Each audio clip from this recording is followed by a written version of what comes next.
everyone's here so early! But why isn't anybody talking? We already discussed things a bit. Hey, where have you been? I've missed you too. Are you ready? Very well. Are you sure this is gonna work? I gotta admit, it's bold. Color me impressed. It's worth a try. The point of discussion is to arrive at a solution. Let's cut the small talk and move to the next point. You're making Paimon nervous.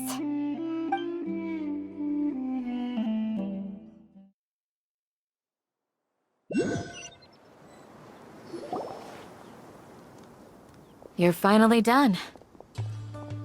I have some other stuff to take care of. Catch you all later. Come on, don't give me that face. I know what you're going to say. I'll be careful. That's what I wanted to hear. Well, traveler, Paimon, judging from your expressions, the meeting must have been quite productive. You can tell? I'm not that good at scheming or strategy, but I can sense people's emotions. And based on your reaction, things must have gone quite well. Paimon's a little worried. Hopefully nothing will go wrong. To be honest, I feel the same. But you're already some of the most capable people I know. So you have my trust. Candace gave us a compliment! Your deeds speak for themselves. Candace, we stayed behind to tell you that, although you won't be coming with us, we'll be sure to remember your words. I'm very glad to hear that. I've said the same thing to everyone here today as I said to you when you arrived. Your safety is the most important thing. Only when you're safe can the plan be successful. So please, take care. You're welcome. And thank you for taking my advice. Good luck with everything. I'll be here in the village praying for you. Sounds good.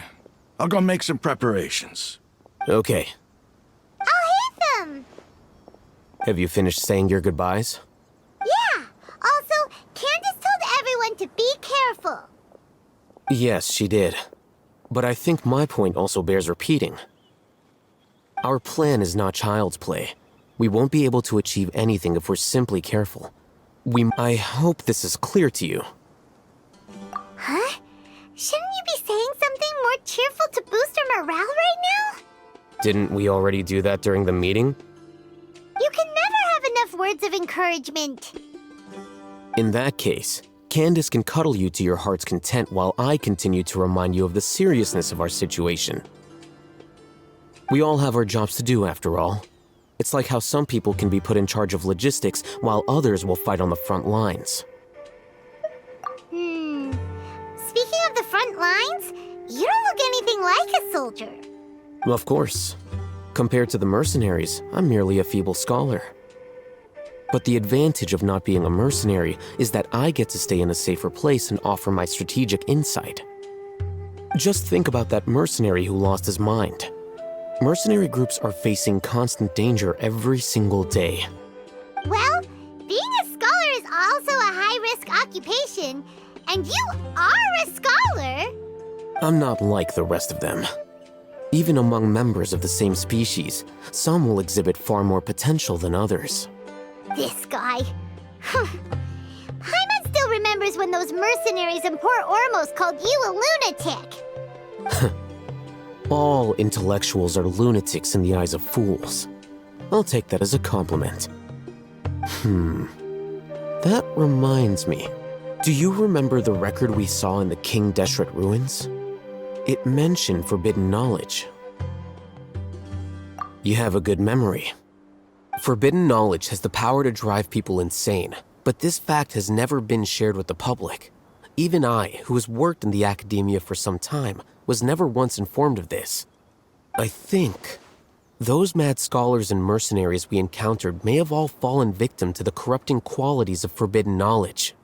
But the academia has always held a different view.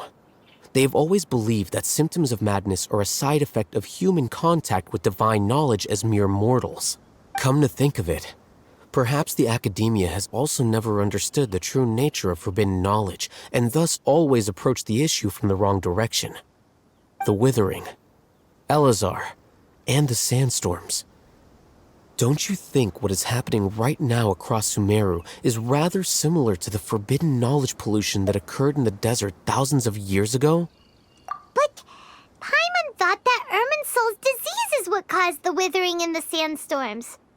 At least, that's what Tainari told us. Wait a second. Could it be that? Ah, you've connected the dots. The cause of Irminsul's illness may precisely be the pollution from forbidden knowledge. But if that's the case, what should we do? This is huge! Wait. Why do you think Lesser Lord Kusanali would have a solution to this situation? You mean, it's related to the scene you saw when you passed out in the Avidia forest? That whole, the world forget me thing? In that case, it's imperative that we rescue Lesser Lord Kusanali. Only by working with her to save Irminsul can we completely resolve the problems Sumeru currently faces. To make sure we're still on track, I would like to check on the state of some of our preparatory work. Where are we going? To an Eremite base. Aren't those devices for canned knowledge extraction? What are you doing with those? Look here. Huh? More canned knowledge? Are you going to put more weird stuff into his head again? What's that look on your face? Are you scared? Paimon's a little scared, but very, very furious! That's an interesting response. Anyway, we're not going to use this just yet. As I mentioned during the meeting, this knowledge capsule contains a decree I drew up in the past. The academia should also have their own copy. And Traveler, I want you to record something into this capsule. Do you believe we can save Lesser Lord Kusanali? Good. Conviction is the most important part of all of this. Now, please get ready and put on this device. You want us to record our conviction into the knowledge capsule? Yes. Paimon is still really worried. I understand, but trust me, Paimon, this is something we have to do. It's best if you can do as I say. Because, to achieve this impossible task, it sounds like you'll need to fool your own heart first. Although it may feel like a trick, self-encouragement may be the most important tool we have. Paimon can see the point you're trying to make. Imagine this. We have orchestrated our plan and successfully rescued Lesser Lord Kusanali. As a result, we have changed Sumeru's entire political landscape. Everything went without a hitch, and everyone recognizes and praises our achievements. Now, open your eyes. Here. What's this? Read it out loud.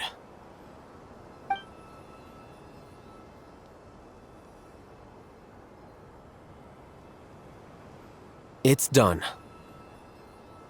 Is your head okay? Does anything hurt? It's just a recording. There should be no negative effects. But what was the point of doing this? Paimon doesn't get it. And that's perfectly fine.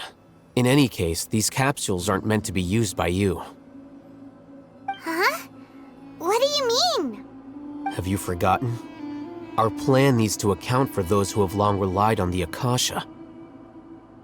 You may find it hard to believe, but for those people, everything the Akasha transmits to them is nothing short of absolute truth.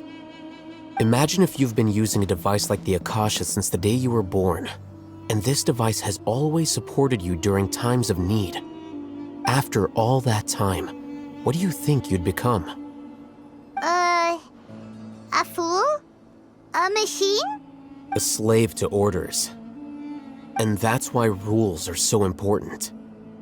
In addition, Those who understand the rules can delineate boundaries and identify gray areas. But why would you need to identify the gray areas? You could say that those kinds of ambiguous zones can be very interesting. One might even say they're advantageous in the right hands. Things you're interested in are really out there. Are all Sumeru scholars like this? Anyway, that's enough chit-chat. I'm going to take those two to work on some small projects.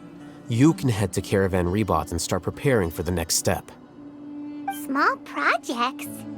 We're going to tinker with the Akasha terminal and make a few modifications. I thought we agreed on a plan. How can you go back on your word? The plan is too radical and carries a high risk for casualties. I've given it a lot of thought. But it's still the best plan we have. As a former Matra, you of all people should be able to see the bigger picture and recognize the innate advantages of our plan. I did. And that's how I saw the danger behind these so-called advantages. Al-Hitham's plan is even more radical than I imagined. Huh? Why are you guys arguing? My friend, you're just in time. Why don't you help me persuade Sino? He's turned against our plan. We agreed to work out a plan at the meeting. As mercenaries, you're familiar with the local environment, so you'll take care of the specifics. But then, you went to Al-Hitham for suggestions. Had I known Al-Hitham would give you those kinds of suggestions, I would not have agreed to the plan. Look, you already know that we're all on the same side here, don't you? Mercenaries place a lot of importance on their bonds of friendship, but also will not hesitate to make sacrifices if they deem the situation to be sufficiently dire. Seems you really do understand the ways of the desert. Traveler, Paimon, this is also something you should know. Rahman's plan is to have me work with the Caravan Rebot guards in my capacity as a Matra. We will arrest the mercenaries and escort them into Sumeru City. Wait, how can we work with the guards? We can't get through that wall easily, remember? Caravan Rebot would never let so many unregistered members of the Eremites enter Sumeru City. My plan will clear us of any possible suspicion, and also let us enter the city as a big group. There is no better way. That also sounds like something Al-Hitham told you. Am I... Doesn't Al-Hitham know how dangerous this plan is? Of course he does. He told me, there is no perfect plan, but this can get the job done. He also said that with the help of Sino and the Traveler, our chance of success would increase significantly. I never blindly trust anyone, and I've always had a good eye for people. I think he made a number of valid points. It's my own choice to trust you. If I make the arrests alone, I can control myself and prevent you from getting hurt. But I can't guarantee that kind of discipline from the guards. To make the whole thing more convincing, you'll need to resist to some degree. Casualties are inevitable once push comes to shove. I'm okay with the deaths of enemies. But now that we're allies, I'm against the meaningless loss of our own. I can't believe a Matra would actually care about us. I've lived a hard life, and I can say that people like you are hard to come by. I've always treated my allies with honesty and respect.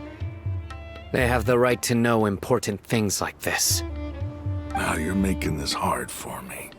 Hey, is there something we can do to help? I knew you would say that. We can help fight some of the mercenaries, which should reduce the number of times you'll have to struggle directly with the guards. That should help at least a little bit. Sino, on behalf of my people, I thank you for your kindness. But this is a mission we cannot turn our backs on. We strongly value the lives of our friends. But the goal we're about to achieve is even more important. We have no fear of casualties, because we crave the spoils of victory. So please, lend us your support. We will show you the determination of us desert dwellers. Well, now that you've put it that way, I can no longer refuse. But remember, you need to follow the plan and not do anything reckless. Candace made it very clear that we can only achieve our goals if we can ensure our safety. Since you and I both recognize the significance of this operation, there should be no more animosity between the followers of the Dendro Archon and those of King Deshret. Everyone's life is equally important. Okay, you have a deal. Let's do this for our shared dream. General Mahamatra! To what do we owe the honor? Keep your voice down. This is a secret operation. I'm going to arrest a large criminal gang near this location. According to the Academia's Guide and Regulations on Secret Operations, I have the right to ask for the cooperation of Caravan Rebot. Ah, of course, of course. Mahamatra Sino's order is the Academia's order. Just let us know what you need. But who exactly are you planning to arrest, and how many people are you expecting? Depending on the scale of this operation, we may need to report it to our superiors. They're a squad of Eremites whose number is comparable to Ain El Akhmar in Port Ormos. They're involved in the theft and resale of supplies from the Academia. As many as Ain El Akhmar? This should definitely be classified as a joint operation. Then I suggest that you report this to your superiors as soon as possible, and treat it as a top priority desert operation. Got it! Please wait a moment, I'll contact them immediately.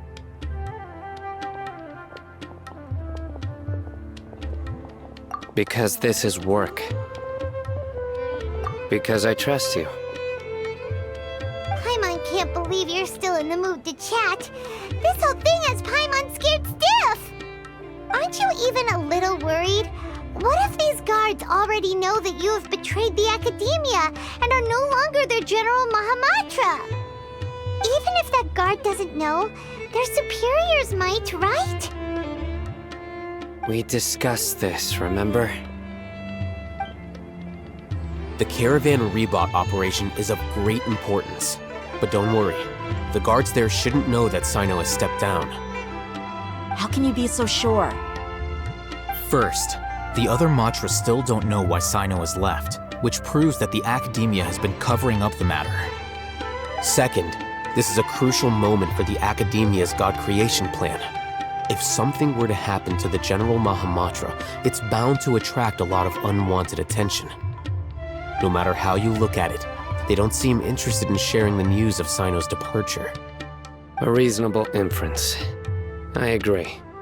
Which brings us to our next issue. I'm sure some of you have been wondering if the prediction function of the Akasha will affect our operation. The Akasha is still in operation, so I must remain on high alert.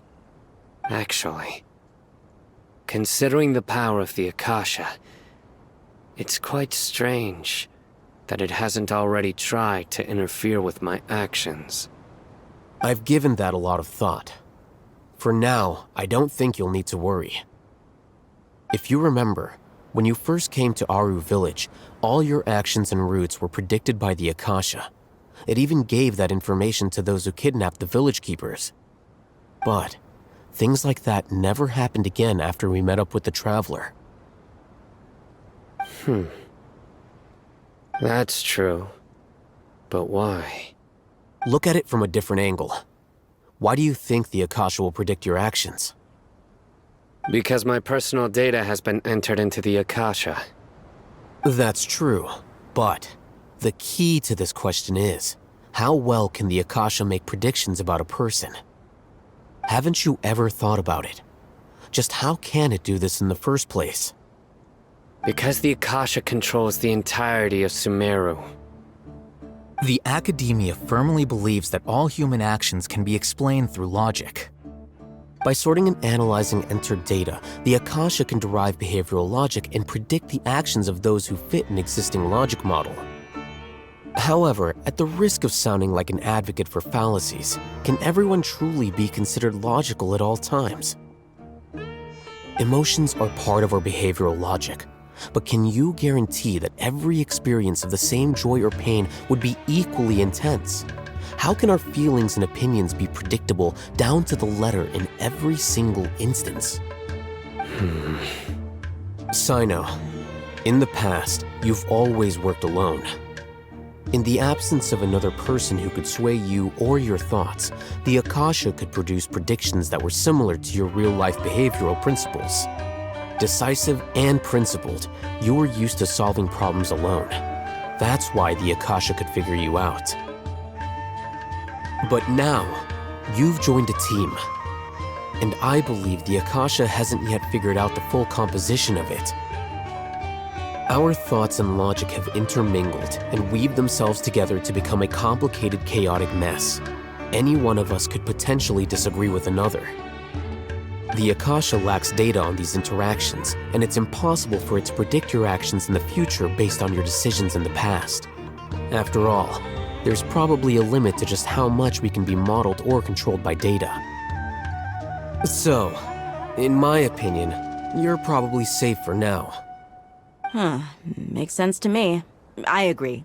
The Akasha is not alive, and I don't think we can be completely controlled by something without a mind of its own. Is that so? I guess there are things that even the Akasha cannot calculate, and people will not be forever trapped by the past. I'm so glad that this is settled. Next time, pay attention during our meetings. Will do. Just remember to stay vigilant. Footsteps! General Mahamatra, we were not expecting your presence here. I'm the security officer of the Great Red Sand District. My name is Luxembarbo. This is my assistant, the Traveler. He will be working with me. The construct next to him is for his work. Beep! Construct, beep! What a great honor to meet you. Your golden hair is as bright as the sun. And, is this the latest technology from the Academia? Have you made a decision regarding the matter I mentioned to your subordinate? It seems to be a dire situation, so of course you will have our full cooperation. To be perfectly honest, I've always longed to go on a mission with someone as well known as yourself. There's no need for flattery. Yes, sir. Take your most elite platoon and follow me to the eastern side of the district. We will carry out the operation there. Understood. Map. Hurry, bring the map! In 2 days, we will engage Rahman's Eremites and capture all of them. Any questions about the time or location? None at all, sir. Good. See you then. Yes, sir.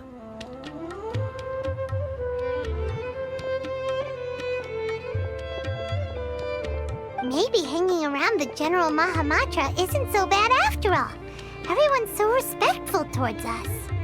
This is all due to the absolute authority of the Academia.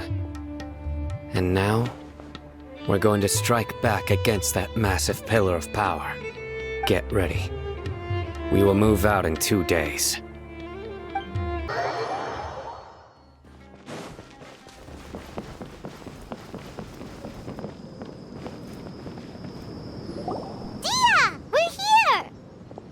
It's about time. Didn't you say our part of the plan is the most important of all? And here you come rolling in late. In the time it took you to get here, I already did 5 laps around the place, downed 7 drinks, and even did some clothes shopping. Sorry. We didn't mean to keep you waiting. I just wanted to fix your attitude and rub it in a little. After all, you took your sweet time getting here, and we've got important stuff to take care of. I just like seeing that serious look on your face. All right, I'll stop. All joking aside, I'm glad you're here. Let's get moving and take care of this as soon as possible. But where should we start? Our responsibility is to get a status update on the Fatui Harbinger known as the Doctor. We need to make sure he won't get in our way when we rescue Lesser Lord Kusanali. Dealing with an institution that controls all of Sumeru is already hard enough. If the Doctor were to crash the party, it would be next to impossible for us to achieve our goals. Yeah, we sure don't want him showing up. Ooh, he really gives Paimon the creeps. Right? Hearing his name just reminds me of those stuffy old geezers in the academia. I'd rather not have to deal with someone like that. According to the plan, we should first go to Pardis Di and ask for Forest Watcher Tainari. If all Hatham and Sino's sources are solid, then we can be sure that Tainari still has the academia's trust. So, we'll find Tainari and convince him to get us the latest intel on the Doctor. Then, depending on what we learn, we'll make any necessary adjustments to our plan. The sages have placed spies everywhere on the other side of the wall. I'll follow you as a bodyguard. You should be honored. I don't offer my services to just anyone you know. But Paimon thought mercenaries would do anything for Mora. That's certainly true. But when multiple employers are vying for your services, you should always go with the best offer. Let's see. If I were to charge you a bill, I guess I can apply a discount. How much more do you want? I was not sure we can afford it. How much do I want? Hey, how about paying me with a smile? What do you say? I haven't seen you smiling much recently. If you ask me, someone like you must look lovely when they smile. Come on, give me a smile so that I can be less worried. Looking good! I hope this pretty smile will become our lucky charm. There are many kinds of smiles, but only a truly Tainari!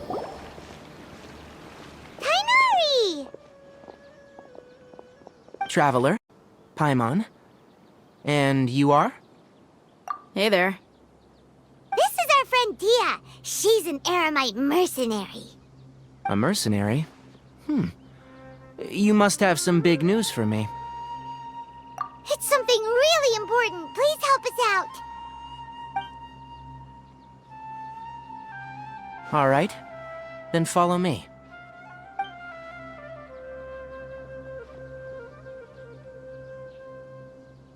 This place is better. We won't be disturbed by any passerby. Okay, what is this important thing you want to ask me? The Doctor. He's that strange-looking Fatui Harbinger with the mask. Paimon thinks he has blue hair. Yes, I know him. Actually, he left Pardis Di just a little while ago. He left already? Yeah, he came looking for me. Can I ask what it was about? Sorry to ask you like this after having just met, but your answer is very important to us. For now, all we can share with you is that your friend Sino is working with us. Sino, you say? I see. So that's why he hasn't been at the academia. Okay. I'll answer your questions and will assist you any way I can. You don't have to tell me everything that's happened. Sino's name really does work wonders. You're not even a little worried that we might have made it all up? Despite having just met you, I can sense that you're the serious type. Between you, the Traveler, and Sino, none of you strike me as the type that would conspire to deceive me. You don't need to tell me anything you don't want to. I'll also get straight to the point. The Harbinger you mentioned came to me because he wanted to take the scholar Hypatia away with him. Hypatia? Why would he want her? And what do you mean by take away? Is he planning to leave Sumeru? Yes. He told me his return to Snezhnaya is imminent.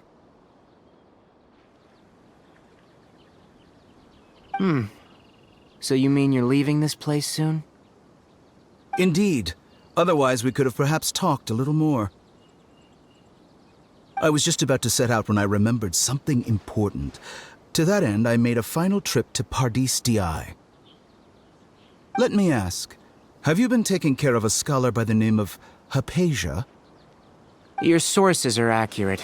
No doubt because you've recruited many informants. But you're right, Hypatia has indeed been receiving treatment from me. Forgive me for asking, but how's the treatment coming along? Given the way you're asking, I assume you have something to say. Since you asked, I'll be frank. I would like to take Hypatia to Snezhnaya. It's incredibly difficult to transfer a patient. As a scholar yourself, shouldn't you at least be aware of this? Oh? I can't believe your utter lack of faith in me, to the point of even questioning my general level of knowledge. How unbefitting. Well, you're the only one who's ever made such a request. I have my ways of keeping her safe during the journey. In addition, I can also promise that under my care, Hypatia will receive the most advanced and effective treatment. I will personally supervise her treatment and see to her recovery. Would that be agreeable to you? Hypatia was born in Sumeru and remains a scholar of the Academia. Her situation has not become dire enough to necessitate her transfer to another nation. Transporting her to Snezhnaya is risky, and the potential benefits are unknown. As the person currently responsible for her treatment, I cannot possibly sign off on this transfer. Your suggestion is rude and reckless. I'll pass. I don't know much about the doctor, but after talking with him, I realized that just like many other scholars, he possesses an aura of arrogance that I've come to detest. It's not so much that he's looking down on others, but more that he's confident in himself and his abilities to a point of near insanity. I would never refer a patient to someone like him. I prepared myself for a protracted battle of wits, and was really surprised to see him just give up on the topic. Still, his reaction really concerned me.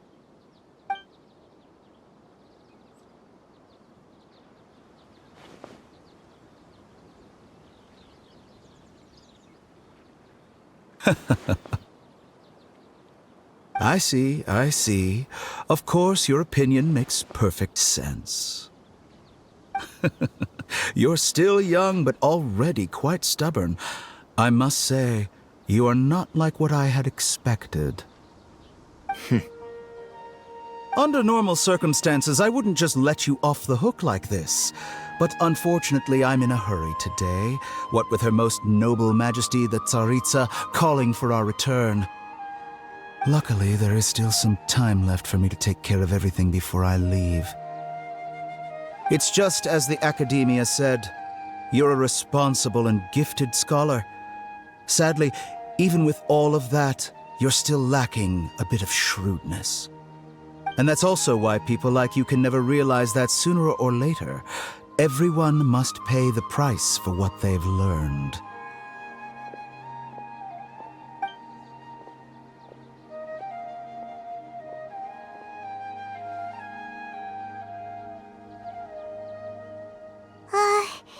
Paimon can't help but feel like he's hinting at something unpleasant. He asked a question, yet didn't care for my answer. Perhaps I'm nothing but a talking rock in his eyes. He never came off as malicious, but an utter lack of compassion permeated throughout our conversation.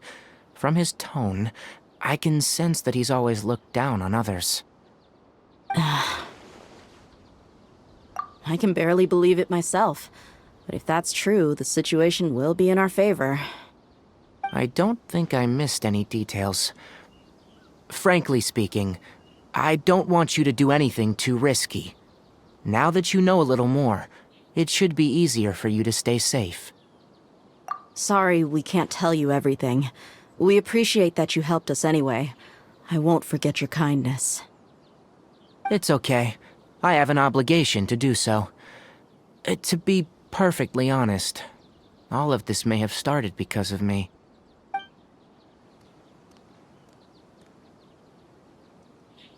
Recently, my master wrote several letters to me, asking me to return to the academia and assist him with his research.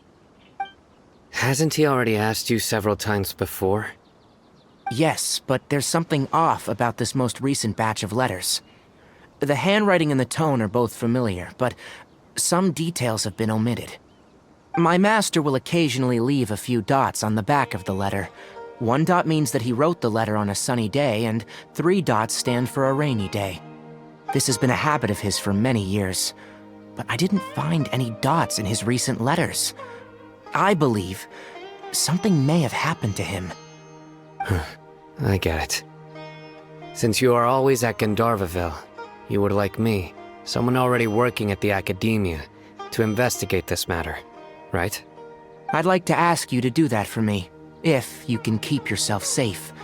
Please withdraw immediately at the first hint of danger. I can do that, but I have a feeling it won't be that simple. The academia has been working on a big project. I'm not quite sure what it is, but your master might be involved with it. If the higher-ups really are hiding something, then it will be difficult to remove myself from the situation once the investigation starts. If the situation becomes critical, I'll leave the academia. If you don't see me there for an extended period, that's your cue. All right, we've got a plan. I'll stay at Gandharvaville to support you. If that scenario comes to pass, you must be extra vigilant. And be wary of any messages or direct requests from the academia. I must say, I didn't expect a warning like this from the General Mahamatra. Being loyal to the academia doesn't mean blindly doing whatever the sages say. I know what I'm doing. Aren't you also being quite distrustful of your alma mater? The academia, yes. But my master is a man of integrity. Even when I was a student, I was worried that he'd get in trouble for sticking to his beliefs. I suppose he's lucky to have lasted so long, but in the end, it's still caught up to him.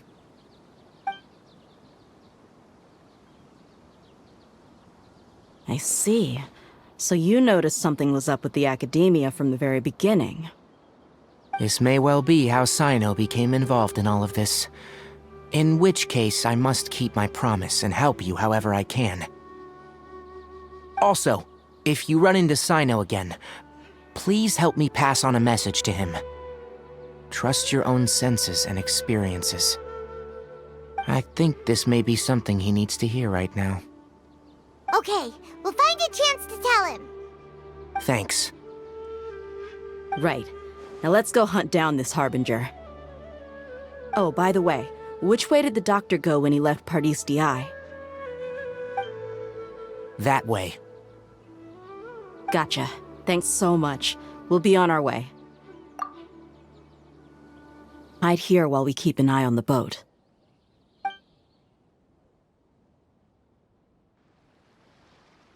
Huh? Uh-oh. He saw us.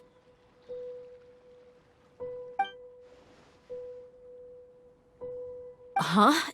Is he waving at us? It's time to say goodbye. Wait, is he the only person on the boat? You mean there's nobody with him? And where are all the soldiers we saw in the port just now? They were all here just a few minutes ago, but now they've vanished. So this was a trap. Wait, don't tell me that. Luckily, there is still some time left for me to take care of everything before I leave. Oh no. They might be after Hypatia. Let's get back to Pardis-Di. Huh? What do you mean?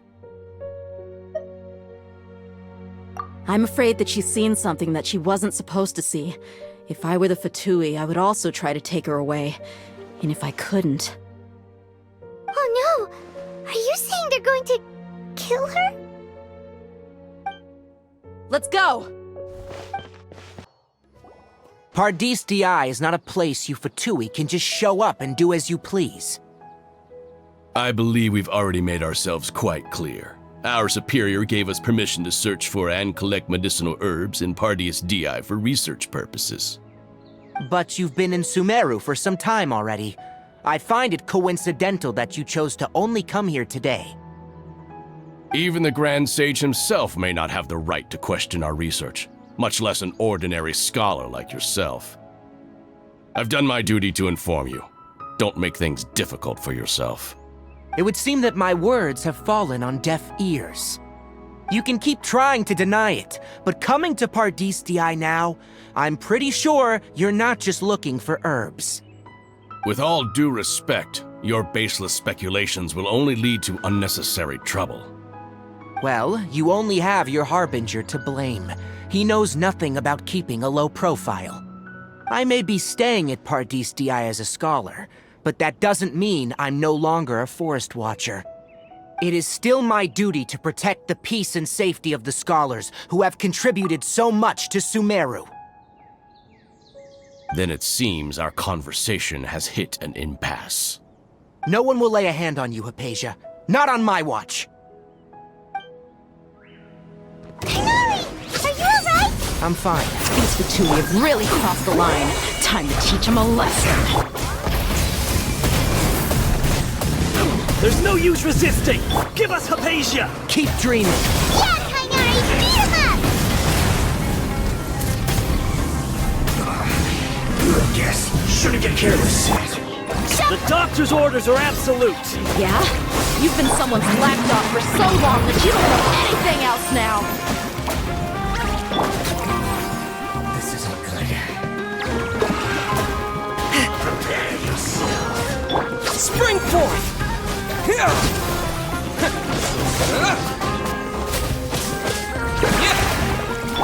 Rise with the sun! We're not getting anywhere. Traveler, Paimon, please go to Hypatia. We need to make sure they don't try to sneak around and attack from behind. Got it! Hypatia's still here. Doesn't look like anyone's broken in.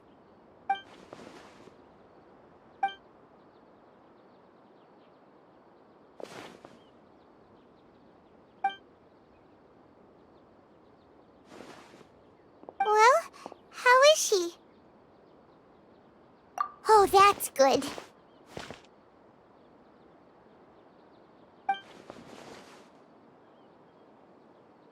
So, you think this is over?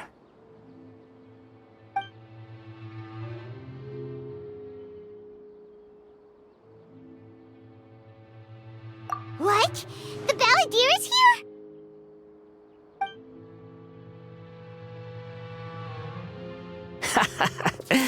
I've missed that look of abject horror.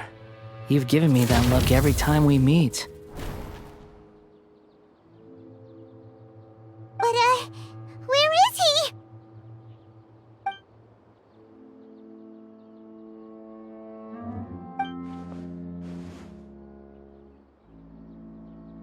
I can hear all of your thoughts, you know.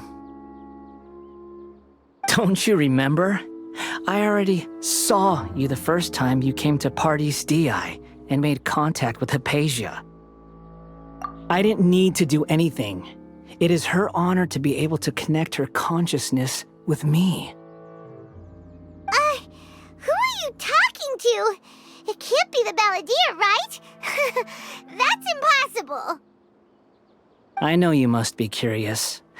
I might as well tell you that I decided to enter Hypatia's consciousness the moment I sensed your touch. I wanted to observe you on a fool's errand. Hey, Traveler! What are you doing? My deification is nearly complete. All that's left now are just some final details. Do you understand? Even if you manage to rescue Lesser Lord Kusanali, it will be impossible for you to defeat a bona fide god like me. Is it wise to force that childlike god into a divine battle against me? Scholars consider the God of Wisdom to be the sum total of their faith. It's how they can justify reverence for a God as they construct it. But this also shows that humanity's worship of gods is a combination of blasphemy and exaltation. It's truly laughable. Yes. What is it?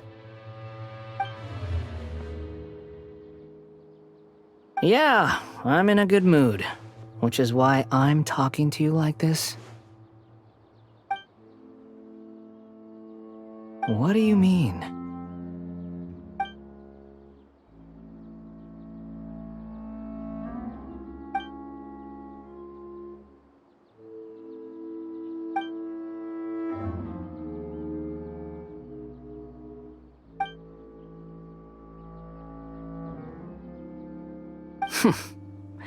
Those words almost make you sound like a friend who actually cares.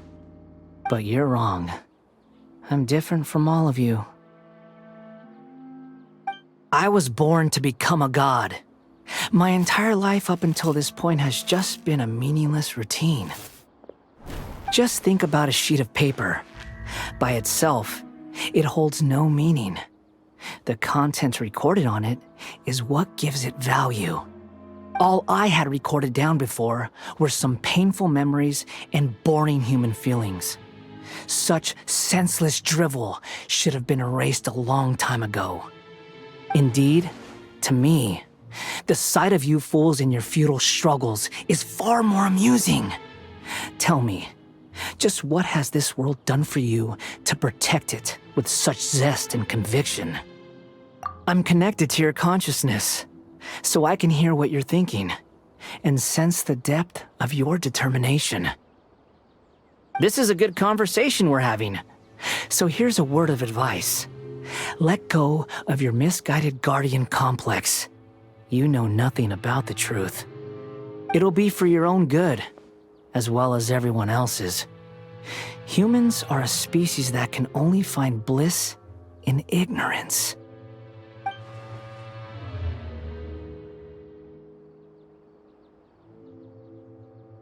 Ah, you've seen my affection for her. If you were in my position, I think you'd feel the same way. She peered into my consciousness and saw my past. Someone like that is qualified to become my first follower. All gods need followers. So Hypatia has been chosen. Her appearance heralds my imminent arrival at the throne of divinity, while her worship shall become my glory. You're doubting me again? No matter. Soon, you'll know what kind of authority you're challenging.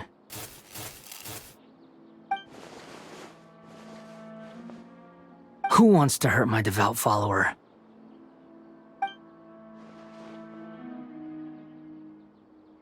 The doctor wants to hurt my first follower?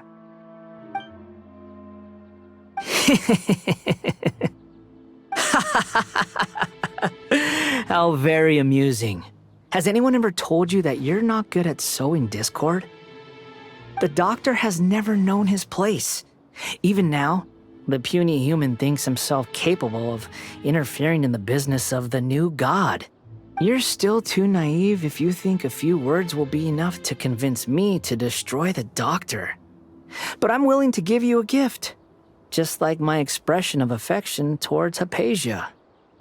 It is an honor for you to be able to stand here and speak with me.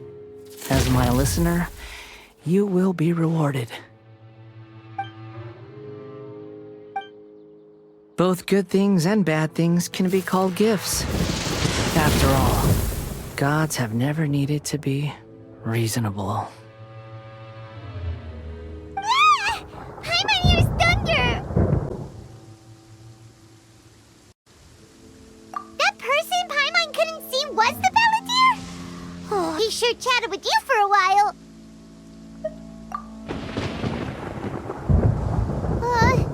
Where is the storm headed? That means anyone outside side is in danger! Let's go! Tainari and Dia still must be fighting! Oh! Have the Fatui retreated? Hey! What happened to you? He's hurt. I'm fine. Ow! Don't move. I've seen eremites get struck by lightning before. You need to rest. Struck by lightning? We were fighting, and just as things started looking grim, the weather suddenly became extremely strange. Lightning started attacking everyone, almost as if it were alive. Luckily, there were only 2 of us, and both of us were nimble enough to dodge most of the strikes. There were a lot of Fatui, though, and they were being torn to shreds by the bolts of lightning. With that, all the Fatui soldiers were forced to retreat. It's all right. My wound aside, you look like you've seen something unpleasant. Is Hypatia all right? Hey, didn't I tell you not to move? Just in case, let's go to Hypatia's place and talk about things there.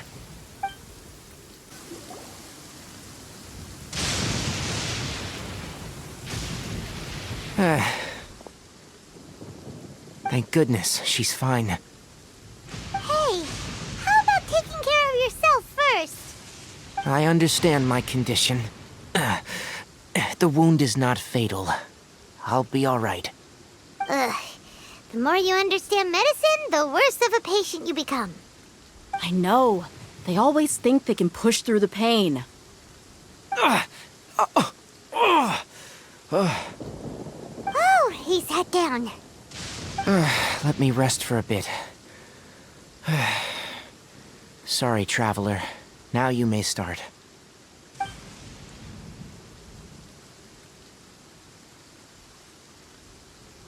So that's what you were talking to the balladeer about? Oh, Paimon can't believe what he's thinking. The Academia's God creation plan. How ridiculous. That sounds, ambitious, I guess? Anyway, this is all way beyond me. As long as I can enjoy every day with a drink in my hand, tasty food in my stomach, and a good night's rest, that's enough. I'll only work when I have to.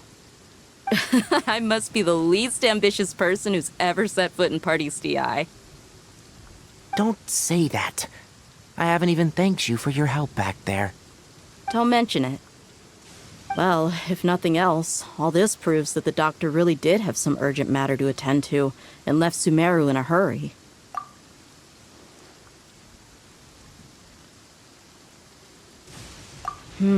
Maybe the Fatui want to cover up some secret of the balladeer. Is that why they tried to seize Hypatia? You said the balladeer claimed that Hypatia has seen his past. So, what could be there? Have you noticed? The balladeer is not happy with the doctor's actions. He thinks the doctor has no right to consider himself as his equal. So, if the doctor was to show up again, would the balladeer zap him with lightning? Based on what the traveler has said, I think he would. Having the doctor gone benefits him as well as us. In other words, we've successfully completed this stage of the plan. The doctor is out of the picture now. Yay! That's a big accomplishment! I'm also happy for you. Thank you for the help, Tainari. Make sure you rest up for now. Yeah, all right. Okay, that wraps things up for us here at Party's DI. Traveler, it's about time we rendezvous with the others at the Grand Bazaar. Let's continue to keep a low profile. You can head there once you're ready. All right, everyone is here. How did everything go? Any luck with your missions? Let's report back one by one. I'll start first. We've made the necessary modifications to the Akasha terminal. In addition, the props required are also ready. I'll go next. The Traveler and I went to Party's DI. The situation was a bit complicated, but we found Tainari. Unfortunately, he was wounded during a fight. Who was behind it? Well, that's the tough part. What should I say, Traveler? The Fatui or the balladeer? After some back and forth, we confirmed that the doctor has left Sumeru by boat. He has something urgent to attend to back in Snezhnaya. So, we've successfully removed the doctor from the picture. Also, Tighnari's already resting, so he'll be okay. Good. Oh, Tighnari also asked us to tell you this message. Trust your own senses and experiences. All right. I'll remember that. Everything also went smoothly on my side. The Eremites should have arrived at their destination by now. To avoid alerting the quarry, they will stay there for now. I can't believe you actually got so many Eremites into Sumeru City. It's all thanks to Rahman and his brave team, as well as their bold strategy. It appears to have been very effective. I'm glad to hear it. Well, is that everything? Okay, this meeting is adjourned. Huh? Wait, you mean that's it? Well, what else is there to discuss? Shouldn't you end with some words of encouragement? You know, to fire us up now? Personally, I'd rather we all go home and get some rest. I'll hate them, you... Ugh. Oh, and if you wanted someone to say something to that effect, then I must reiterate that I'm here to strategize and not to lead. So you should find someone more suitable to do that. But I thought all of you academia big shots were great speakers.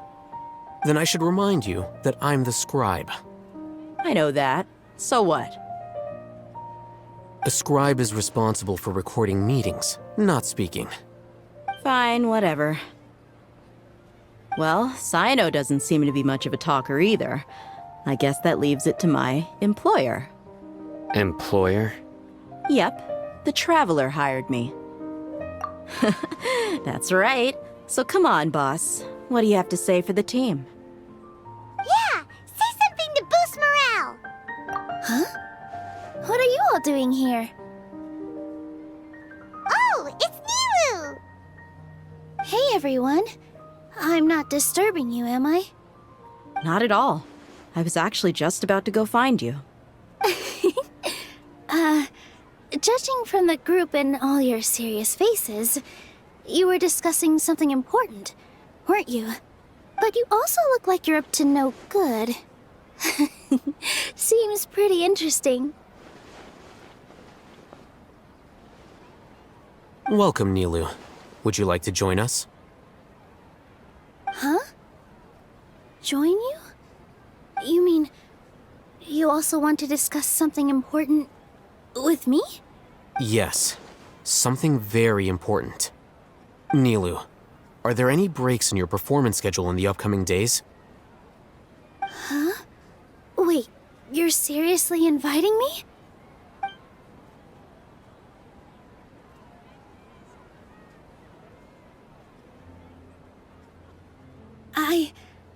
I can't believe my ears.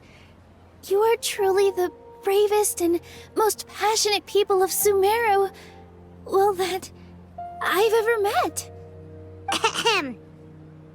Oh, right. The Traveler and Paimon are not from Sumeru, but you are awesome as well. That's right. I must admit that I'm a little scared. But I'll try my best for Lesser Lord Kusanali. If I can somehow use my abilities to help you, then count me in. Remember, believe in yourself. Okay.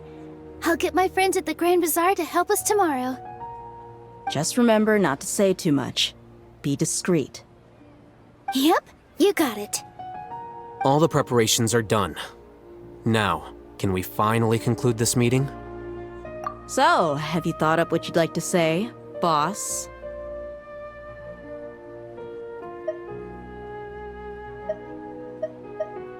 Yep. It's a grand plan and we're all super awesome.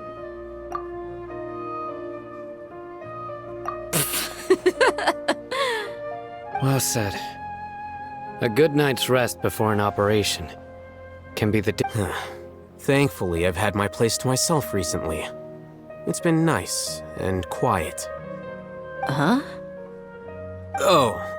Nothing. Alright, let's all go home and get a good night's sleep so we can be up early tomorrow. Okay. So I guess that means it's time to say goodnight now. Yep, good night, everyone! Hello, you two. Sleep well? Not really. Paimon got too nervous thinking about today and didn't fall asleep until the sun was almost up. What about you all, Hatham? Naturally, I slept just fine. After all, a good rest should be considered part of the plan, since energy is an important resource. You just want to show off how calm you are. It's crucial to dissipate any tension before we execute our plan. The only thing you're doing is being annoying. Anyway, do you need me to go over the game plan again? Our target is Grand Sage Azar's office. Everyone in the Academia knows that's where the Grand Sage's console is. Only they can operate it. Many restricted commands and operations are executed via that console. I'm sure that console has a way to free Lesser Lord Kusanali. You know, Paimon's been thinking, what kind of technology could let the sages imprison even a god? That isn't something they could have accomplished with their scholarly talents alone. In the Sanctuary of Suristhana, there's a device of Greater Lord Rukkhadevata's that she once used to isolate herself while meditating. 500 years ago, the Grand Sage at the time modified the device so that it can no longer be controlled from the inside. They were effectively trapping one god with the power of another. So, how are we gonna get to the Grand Sage's office? Don't forget, today is Nyagarbha Day, arguably the most important day to the Academia. The sages and core Academia personnel are busy loading the latest batch of research developments and legal decrees into knowledge capsules so that they can be entered into the Akasha. All the Darshan's researchers have their noses to the grindstone, and the Academia's grounds are flowing with all sorts of people. It's the perfect time for an infiltration. When the Grand Sage leaves his office to supervise the entering process, that's our cue to access the console and free the Danger Archon. Well, yes. That's just the visible side of our plan, after all. If precedence holds, the Academia should have already started preparing for Nyagarbha Day. Everyone should be in position. All that's left is for us to lead the charge. Let's go. So are we just gonna walk in through the front door, or...? Yes. Were you expecting a stealthier approach? Paimon can't think of a good comeback. Alright, it's all on Al-Haytham if things go south.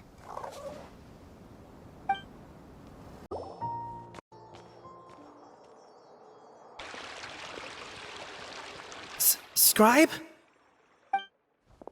Please, wait. Are you Scribe Al-Haytham? That's me. Is something the matter? I'm in a hurry. No.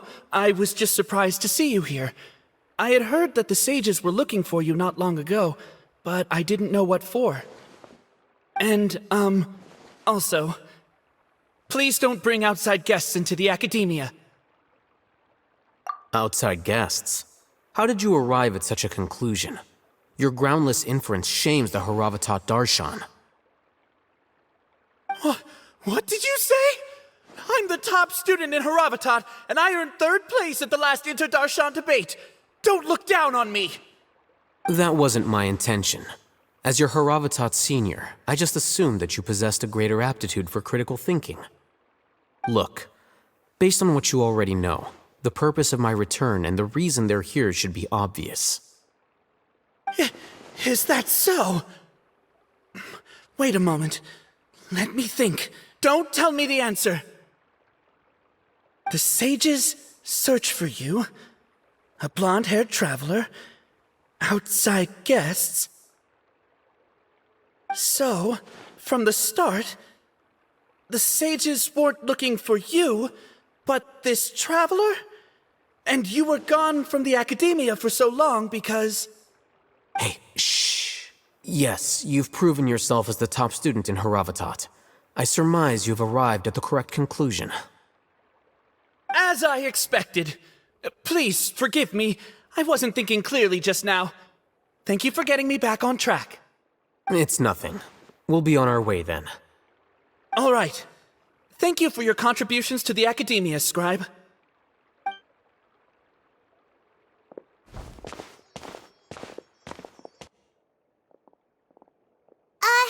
What the heck just happened now? What did he just guess? I'm afraid I don't know either. You have no idea? Mm-hmm. He convinced himself of whatever truth he came up with. That is the so-called pride of a scholar. If someone questions their academic facility, they will instantly feign understanding to keep up appearances. Nowadays, the academia is rampant with this type of scholar. Their obvious farces of intellect only serve to highlight themselves as fools. Wow, so there are special ways to deal with smart people. We don't even need to make up our own excuses. We shouldn't waste any more time. It would be problematic if we missed our window of opportunity. Let's go.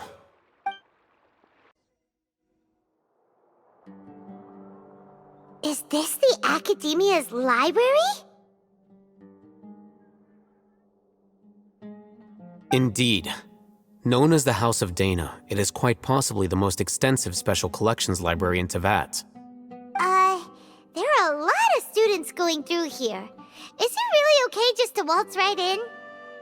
The Academia marches to a fast beat, especially since it's Nagarbaha Day. They're all occupied with their own matters. Just act natural. Now, hurry along.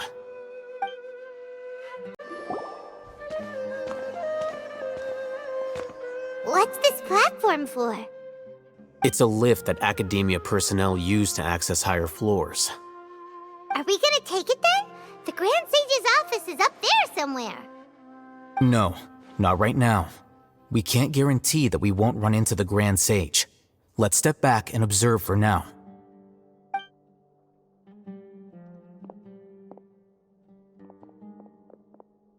You think the Grand Sage will exit from there?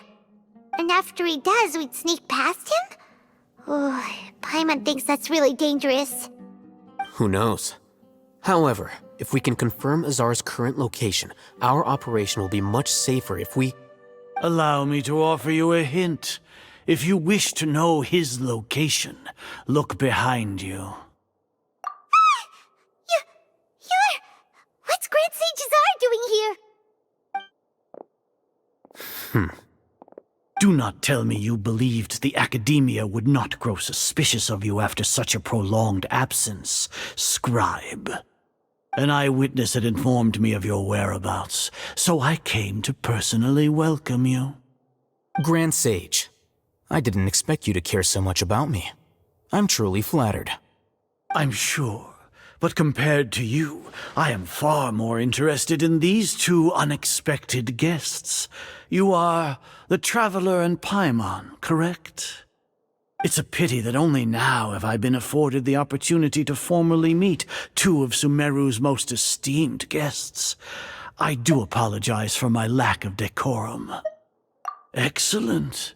You immediately initiated discussion instead of attempting to prepare some perfunctory excuse.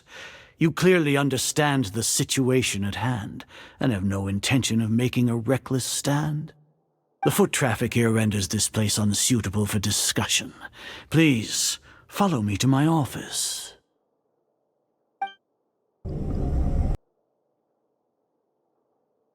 This place is crawling with guards. There's no way out for us. All right then, Traveler. What did you wish to discuss with me? Today is Nagarbaha Day, so I still have many responsibilities to attend to. There is little time for idle chit-chat before I detain you all. You seem to know quite a bit about our endeavors. If that is so, then you should be praising our great work, rather than using your trivial misgivings in a futile attempt to sway me. Trivial? Then tell me, what do the Fatui want from me? Worthless. Those are all completely worthless. Benefits, divine power. These materialistic words do nothing but debase our great work. Creating a god. Yes, we are using human wisdom to create a god. If humanity cannot attain omniscience and omnipotence, then we shall create a god to reveal them. This is the pinnacle of human wisdom. We shall regain a god's guidance at long last.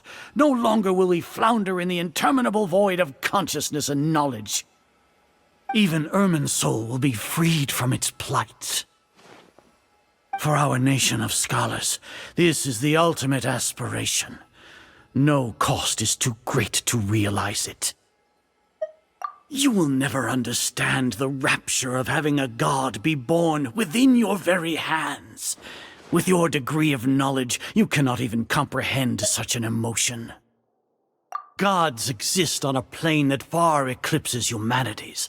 Lesser Lord Kusanali, what can she even do? Care for the people? Fend off sandstorms? Fabricate silly fairy tales? These are but child's play for the academia. Does that make us equal to the gods? We are a people favored by Greater Lord Rukadevata. Though I may have personally not seen it, our forefathers bore witness to true wisdom.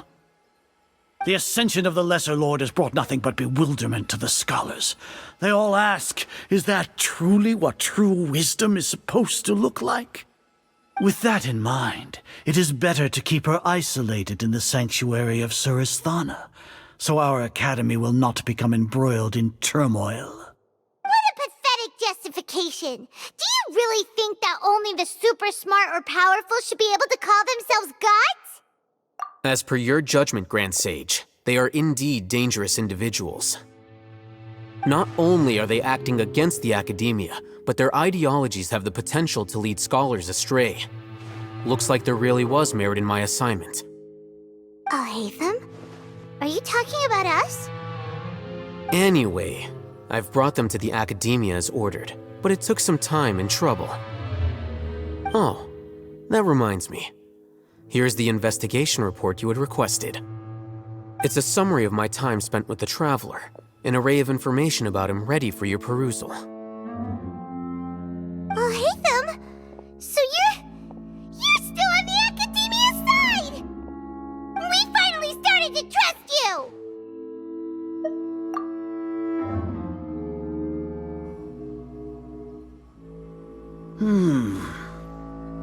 Excellent.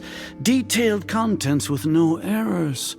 I would expect nothing less than an immaculate report from the scribe. As it is Niagarbha Day, I'll enter the information on you into the Akasha. Surely you know what that means. We'll be monitored, just like Sino. With the Akasha's calculation prowess, all of your actions will be predicted with an accuracy of at least 98%. Furthermore, your data will be updated in real time whenever new information presents itself. To put it into words you can understand, wherever you go, you will be walking under an invisible leash. This is Sumeru's greatest penalty for dishonest persons. Are you not familiar with the concept that great responsibility begets an equally great suspicion? In any case, you are Sumeru's most concerning external variable. Locking you down will greatly decrease the chance of any undesirable outcomes coming to pass. You're despicable! Despicable?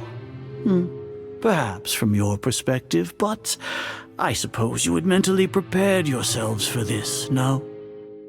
Your ploy was to sacrifice the Traveler here, was it not? Lord Azar, I know what you're trying to say, but I've been following your plan this entire time. Why are you doubting me at this juncture? Must I delineate your entire plan? Very well, I will spell things out. First off, I received an eyewitness report that you were spotted with the Traveler at Caravan Ribat. However, you immediately departed for the desert and escaped surveillance range. Judging by the time, you all likely encountered the truant General Mahamatra in the desert. Am I correct? Maybe Paimon shouldn't have mentioned Sino just now. The Academia had not received correspondence from its scribe for a prolonged time. You were also in the company of the Traveler, a close associate of Lesser Lord Kusanali and General Mahamatra Sino, who had defected from the Academia. With their instigation, what was the probability that you would betray the Academia? Rationally speaking, 50%? 70%? What do you think? Regardless, that's only a guess. The facts are that I've brought the Traveler right before you, and I gave you my report. Indeed, your boldness deserves praise. To think that despite status as an outlander, the Traveler is still willing to sacrifice for the sake of your plan. If I'm correct, you have a contingency plan to save Lesser Lord Kusanali and ruin our great work. Sneak into the Academia on Nia Garbaha Day, using Alhaitham's status as the scribe, for there is a good chance that an opportunity to save the Lesser Lord will arise. Should your intentions be discovered, Alhaitham will turn traitor and sacrifice the Traveler, thus proving his innocence. He can then stay inside the Academia and continue searching for a way to proceed forward. As for Sino, according to the Akasha's calculations, he will soon return to the Academia and confront me in person. I suppose this is also a part of your plan? You'll see me as a traitor regardless of what I say, no? Even if you impugn me, it would have little effect on you all. You misunderstand. Losing our scribe would irreparably damage the Academia's regular operations and the development of Sumeru's future academic systems. However, under the current circumstances, even that is trivial compared to what we stand to gain from our great work. You said that I betrayed the Academia, but you, Azar, you've betrayed all of Sumeru, betrayed its Archon. So flight has turned to fight at long last. Guards! Nilou, how's it going? Nervous? Definitely more than usual. But it's because I'm worried I won't dance well enough. It's okay. Just focus on your performance. We'll take care of everything else. Heh, you sure know how to talk. Taking all the credit, even though we came here together to help out. Well, thank you both. I'll have to treat you to a meal after all this ends. I really, really appreciate all of your help. Ooh, that sounds great. Huh? How can we say no to that? All right, let's get back to business. Nilou, we'll be here to keep people from going to the Academia so they don't interrupt your performance. I was planning on telling them something like, the Academia's been conducting a weird experiment, and some of their test subjects escaped. It's really dangerous there, so stay away. Oh, you couldn't think of anything better? Oh well, I guess it does sound like something the Academia would do. I think it sounds great. I'm counting on you guys. Don't worry, it'll be a piece of cake. Hey, Nilou! Sorry, it's great to see you, but I'm really busy right now. Our bait people away with Yalda Candy's plan is working beautifully. Do you want some candy? We have more than we can give out. Vihar, thank you so much for doing all of this. And even dressed up as the Knight of Flowers, no less. I'll pass on the candy, though. I cut back on sweets in the period leading up to a performance, and I'm about to start one. You have a point. The stage is cleared and everything's ready, so you can start your performance at any time. Yeah, thanks to you. I'm really grateful. All right, time to hit the stage. You're welcome. The honor's all mine, since I'll have such a great view of the show.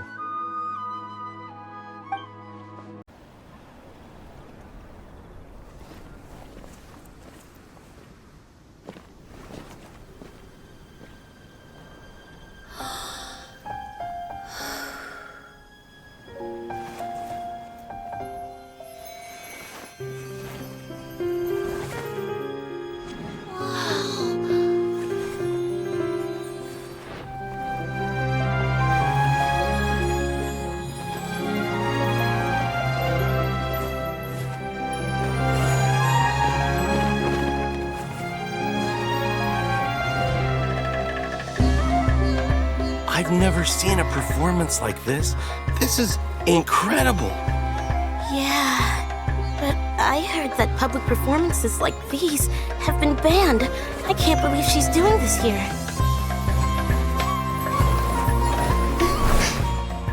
Grand Sage, there's some commotion outside. How uninteresting.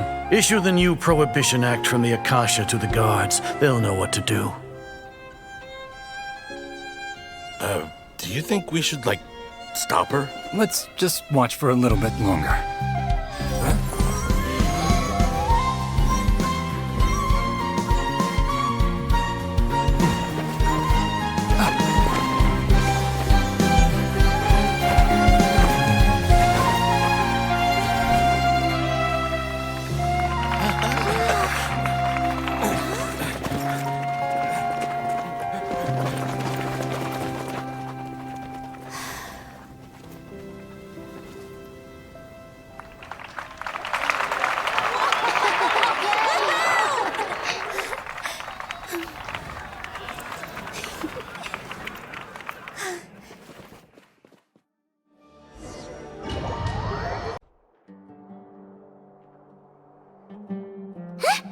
Did you hear that?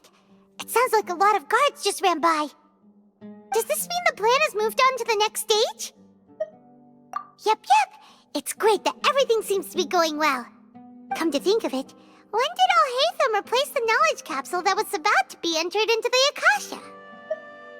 Oh, so that's when he did it! Paimon was too nervous to notice. Speaking of, didn't Alhaitham also yoink the divine knowledge capsule from that mercenary leader in Port Ormos when everyone else was distracted? Oh, it's a time-tested trick of his. Why are we complimenting him? Yeah, he's smart and all, but he still makes Paimon's blood boil. Let's review our plan for this stage again. It's not like we have anything else to do right now anyway, and it'll help us feel more confident. Paimon remembers that Nilou's task was supposed to go a bit like this. Now that Lesser Lord Kusanali's consciousness has been forcefully sealed, the core figures of the Academia and their guards have started to wear their Akasha terminals again. With the Doctor's technological support, they think they have nothing to fear. How despicable of them to rely on such a person. But this is also our chance. I was originally asked to draft the knowledge capsule for the Artistic Performances Prohibition Act when I was still at the Academia.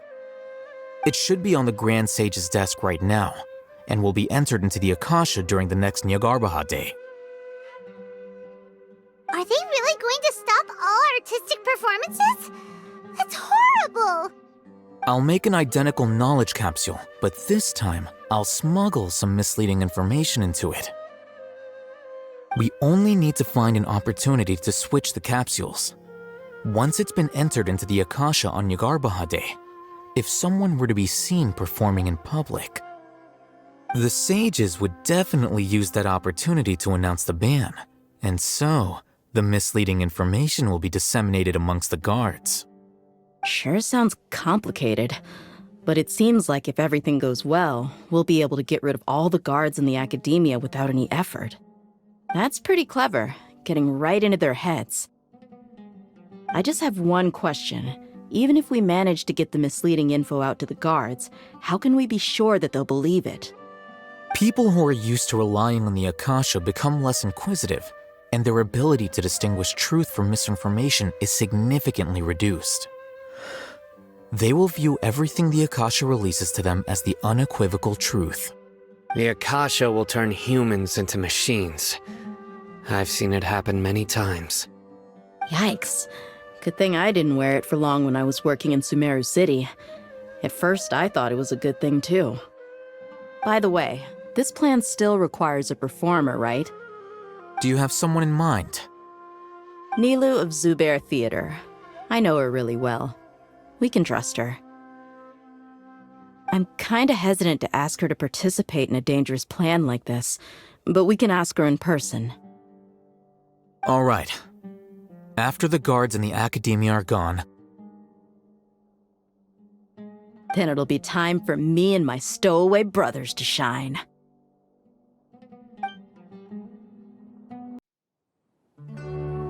Here they come.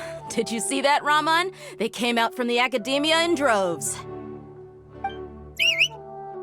After laying low in the city for so long, this is the moment we've been waiting for.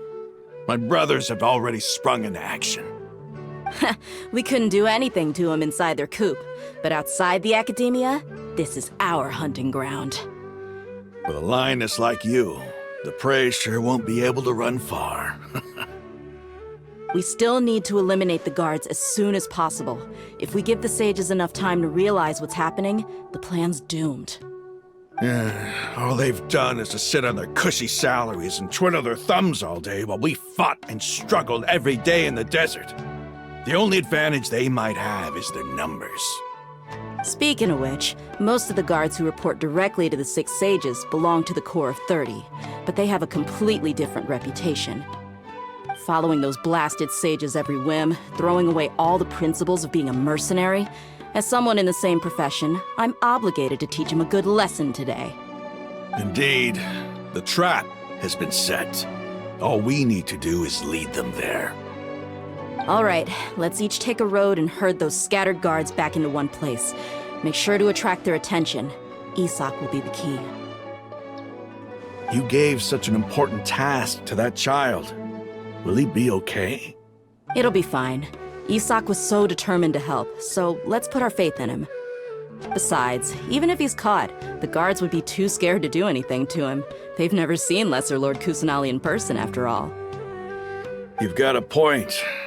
Anyway, I think I see them coming. Let's head out. Good luck.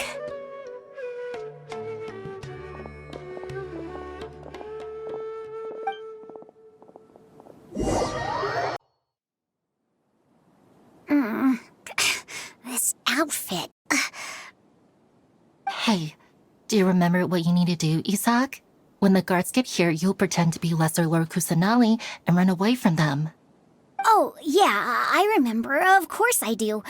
I'm just a little nervous. Relax. Don't think about getting caught. Even if that happens, we won't leave you behind. You only need to think about getting the guards' attention and leading them to the Grand Bazaar. Leave the rest to us. Okay, got it. I'm here to pay back Lesser Lord Kusanali for helping Grandpa. I won't get cold feet. Hey, they're here. I can see the Academia guards. All right, it's time, Isak. Take a deep breath and go. You can do this.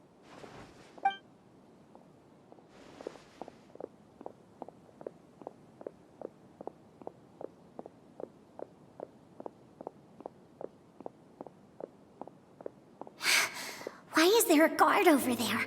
Did he already run ahead of me? This is different from our plan. But there's no time. I need to make a choice.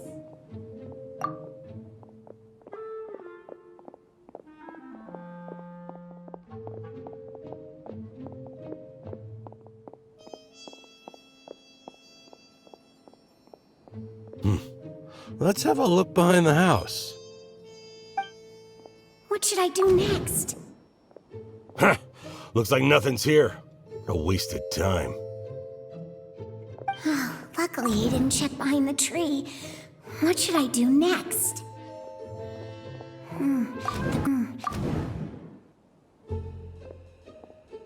Doesn't seem like anything unusual's around here. Looks like the guard finally left. I need to go.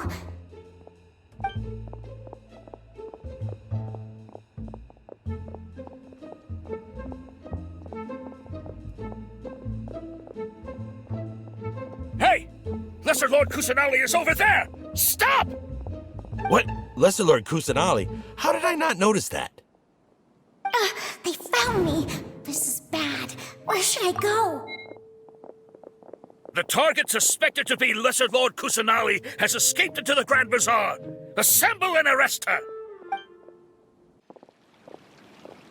Where did she go? How did she disappear? Did we lose her? Hurry up and find her!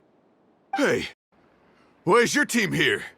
Didn't we say to split up our search? Hurry! Hurry! This place is... Why are you all here? Yeah, isn't it one heck of a coincidence? Everybody's here. What on earth is going on? I suppose that's all of you? Who are you? Did you set us up? What are you planning? Phew, that was rough. I almost got caught. Little brat! So you're not actually Lesser Lord Kusanali. Who exactly are you all? Eremites from the desert? Just some colleagues. Think of this as a business competition, or a personal grudge. After stepping into our traps, stop thinking of yourselves as hunters. Behave like the prey you are.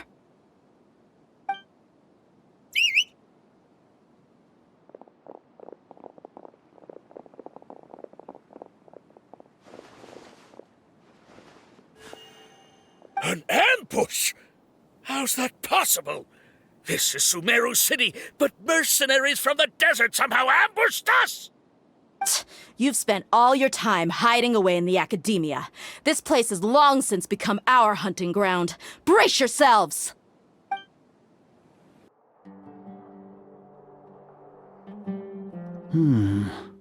This is odd. The academia has quieted down after the conclusion of the Niagarbha Day ceremonies, but it's much quieter than usual. Where are the guards? Why have I not seen a single one? Guards? Guards! Grand Sage, how may I be of assistance? I called for the guards. Why did you come? My apologies, Grand Sage. Right now, all Academia guards have entered the city to perform the ordered arrest. I thought you knew. Arrest? Who is there to arrest? I have an ominous feeling. Arrest Lesser Lord Kusanali, right? Is that not what the order was? Lesser Lord Kusanali? You mean she has disappeared? Yes. I wouldn't dare make up something like that. Right now, everyone is in a panic, and many are saying that Lesser Lord Kusanali will take revenge on us. What happened? Just what is going on? Lesser Lord Kusanali somehow escaped? Was it Alhaitham and his party that freed her? That's impossible. The Academia is heavily guarded today, and any order to release Lesser Lord Kusanali would be strictly confidential. Besides, Alhaitham and the Traveler are already in our hands. What manner of trickery did they employ? How could Lesser Lord Kusanali disappear into thin air? Disappear? Wait. How was the arrest order distributed to the guards? It was issued by the Akasha earlier today. Only you have the authority to send messages like that, so I thought it was your order. Let me check.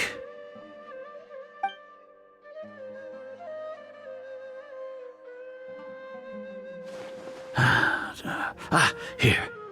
Lesser Lord Kusanali has escaped from the sanctuary of Surasthana. Go to the city and arrest the escapee immediately. The Akasha indeed contains this information, and it clearly appeared in my mind. How did they bypass my permissions to issue this kind of message? Was it the report about the Traveler that Alhaitham submitted? No. I specifically checked that knowledge capsule before entering it into the Akasha. Could that have been a red herring? Well, even if I figure it out now, it won't make any difference. The important thing now is to confirm Lesser Lord Kusanali's status. Have you been to the sanctuary of Surasthana to confirm that Lesser Lord Kusanali has indeed escaped? Confirm? No, I haven't. It may be a bit offensive to say this, but Grand Sage, what you're saying doesn't make any sense. How can the information in the Akasha be inaccurate? What the Akasha decrees is fact. That is common knowledge to all of us. If we have to confirm the information and knowledge from the Akasha ourselves, then how is that any different from us learning that information ourselves? Wouldn't Greater Lord Rukkhadevata's legacy lose its meaning that way? In the beginning, it was I who asked you to believe in the Akasha, to believe in the legacy left by Greater Lord Rukkhadevata. Are you trying to use my words against me? No, Grand Sage. I'm merely confused because I believe in you. I never meant to refute you. Stay here and see if there are any suspicious people around. I'll go to the sanctuary of Surasthana on my own. Yes, Grand Sage. Lesser Lord Kusanali has escaped from the sanctuary of Surasthana. Go to the city and arrest the escapee immediately. How can that be? Stop thinking about it. Stop. It must be a trick of theirs. As long as I personally confirm it. Ah! Impossible. That's impossible. There must be something wrong with my eyes.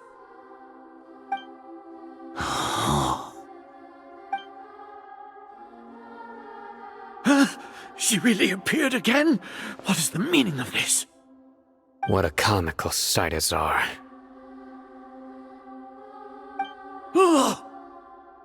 Once the Akasha has put certain thoughts into your head, even the Grand Sage can no longer see what's right in front of him. You all can only see the world in your mind, the one you think you know. And precisely because of this, you disregarded Lesser Lord Kusanali's existence. She has been a wise and worthy Archon. Sino, have you been waiting for a chance like this? The Akasha predicted that you would return to the Academia to confront me, but I didn't expect it to turn out like this. No, you were blinded. Your faults stem from your reliance on the Akasha. You're still the same as always. I truly did not expect a proud person like you to cooperate with Alhaitham and the Traveler. People change, Azar. Admit it. The Akasha can't predict my actions anymore. Then tell me, what have you found during your investigation? You want to buy time? This is the sanctuary of Surasthana. Under your own regulations, even Academia staff are forbidden to come here. As for the investigation, I've at least confirmed that you are guilty of insurgency against the Archon. A serious crime. So what? Did you do all of this so I would plead guilty in front of you, General Mahamatra? No. I want you to plead guilty in front of the Archon herself. You once said that I had no standing to judge you. So now, how about judgment in the name of a god?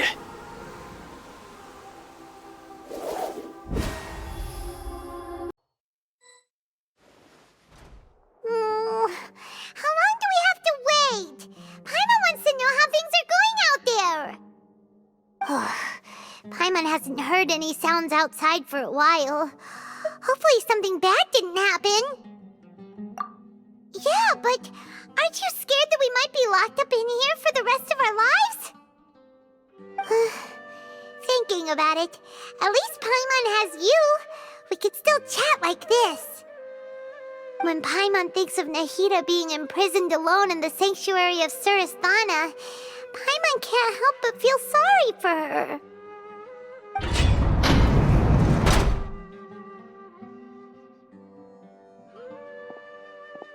Here comes your savior. Dia! Paimon just knew you would come to rescue us!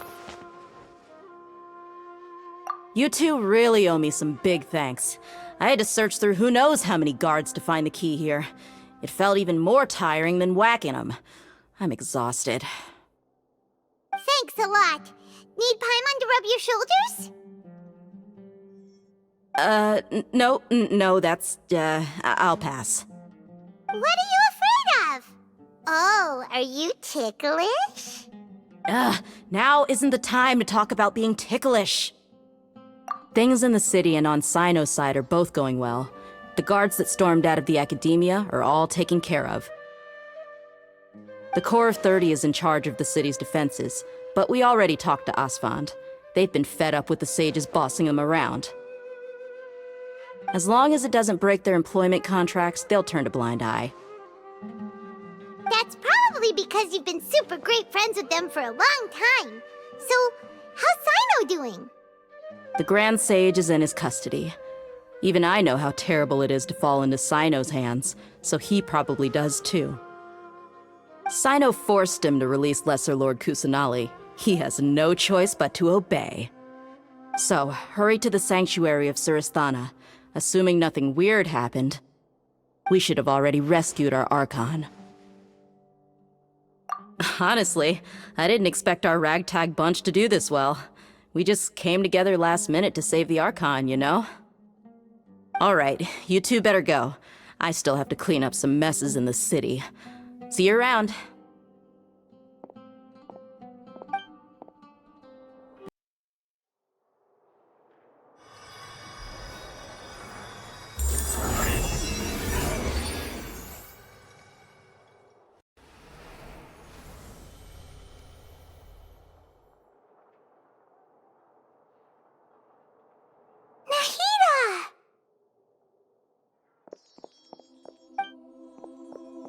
Should I say it's nice to meet you?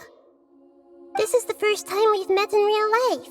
Before, we've only met in dreams, consciousness, or when I was in someone else's body. Thank you so much for coming to rescue me, but I also need to apologize. During this time, I did some self-reflection. My sense of inferiority and yielding to the academia led to all of this, and created so much trouble for you all. Exactly! We're here because you're a good Archon and one of our friends! Thanks, you too. Amazing. So this is how it feels to walk out of that cage with my own body. It's like I just had an endlessly long dream. I can't even tell if I just woke up or was only now born into this world. My concept of self has become so clear. But now doesn't seem to be the time to indulge in this feeling. This is really embarrassing. You all just rescued an Archon, and now she needs your help to save her country, and even the entire world. It's okay. With you here, Paimon's sure that everything will work out. There's one more thing. What is it? For all the things the academia did to me, and for all the folly it committed in the name of wisdom, as their Archon, I will make them pay. Ah! Wow! That's the spirit! You're finally standing up for yourself and not letting people walk all over you! I understand now. To be a better Archon, I first need to better myself. If you haven't even figured out how to be a caterpillar, how can you be a butterfly? Yes, true. That reminds me. I wonder how far along the academia is with their god creation plan. We need to hurry and prevent the birth of that false god. I need to make some preparations. Since I'm now free, I can establish a direct link to the Akasha and control it. First things first, I need to remove the restrictions that the doctor put on me in the Akasha. After that, I'll make some adjustments and revoke the sage's permissions. The Akasha will then be like how it originally was, only operable by the Archon. After all, the academia betrayed Greater Lord Rukkhadevata's trust. This might take some time. In the meantime, you should also work on your own preparations.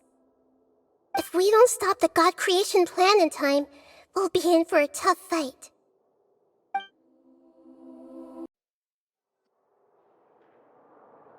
How's it going, Nahida?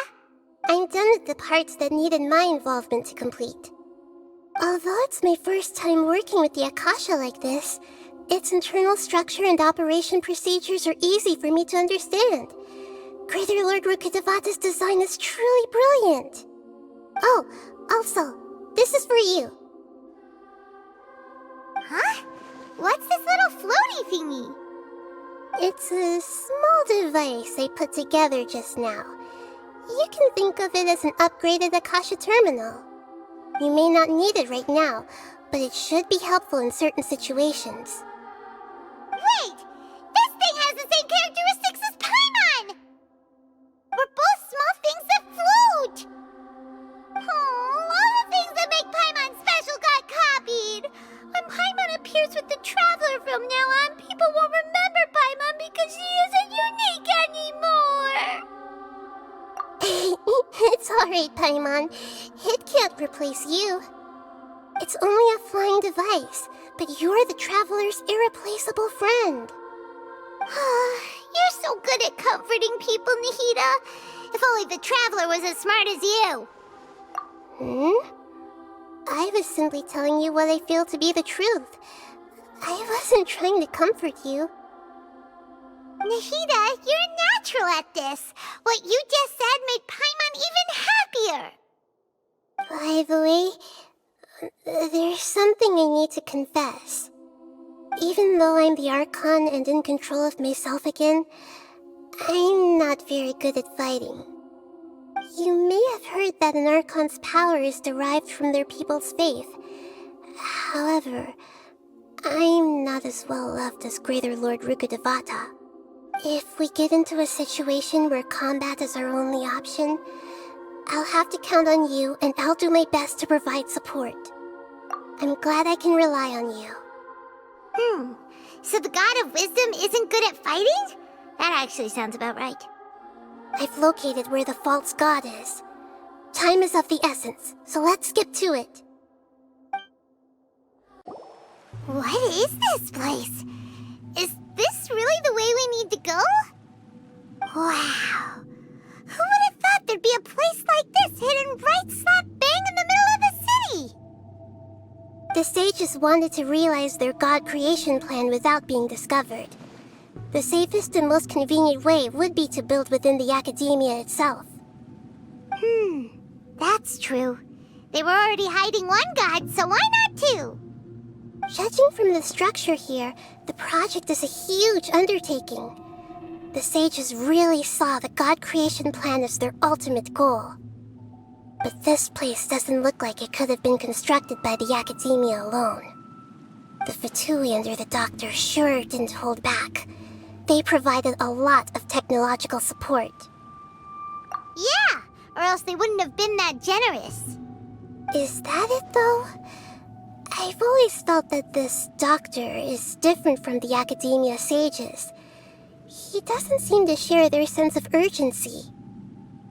Instead of being interested in the end product, it's like he's enjoying the experimental process.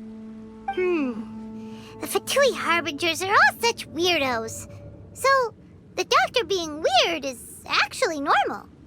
So, this Fatui that they're trying to turn into a god is called the Balladeer?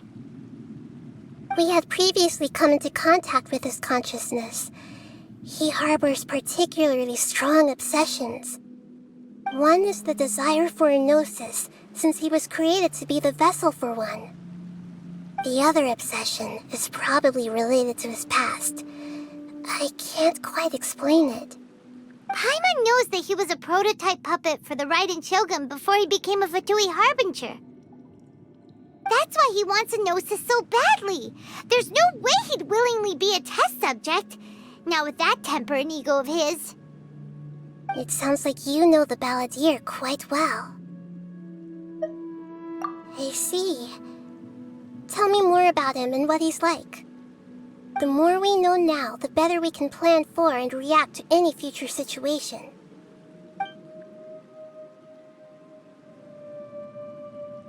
I see. How fascinating. Alright, time to go.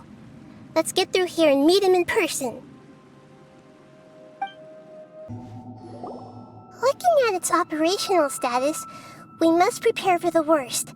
The god they wanted to create is likely close to completion or already complete. Oh no, what should we do? Paimon can't imagine how hard it would be to fight against a Fatui Harbinger with a Gnosis. Are you nervous, Paimon? If you really want to know, of course Paimon's nervous. Aren't you too, Nahida? Yes, I am. This is probably the first time I faced with a calamity of this degree since my birth. I feel not just nervous, but curious as well. Curious? Curious about what? Curious about our fate. To me, everything we perceive in this world, everything we learn, and everything that happens to us is considered knowledge. And if it's a form of knowledge, then it can be understood. However, only fate is about that which has yet to occur, so it has always drawn my curiosity. So to me, fate is the ultimate knowledge. That's also why I love observing humans and all the things that happen to them. And now, at long last, I'm not just an observer anymore. I will personally experience my own fate with you by my side. Isn't this such a wonderfully exciting thing? Ah, so that's what you mean. Paimon thinks she understands what you're feeling. Agreed. Okay, let's continue on. I can sense his aura from here.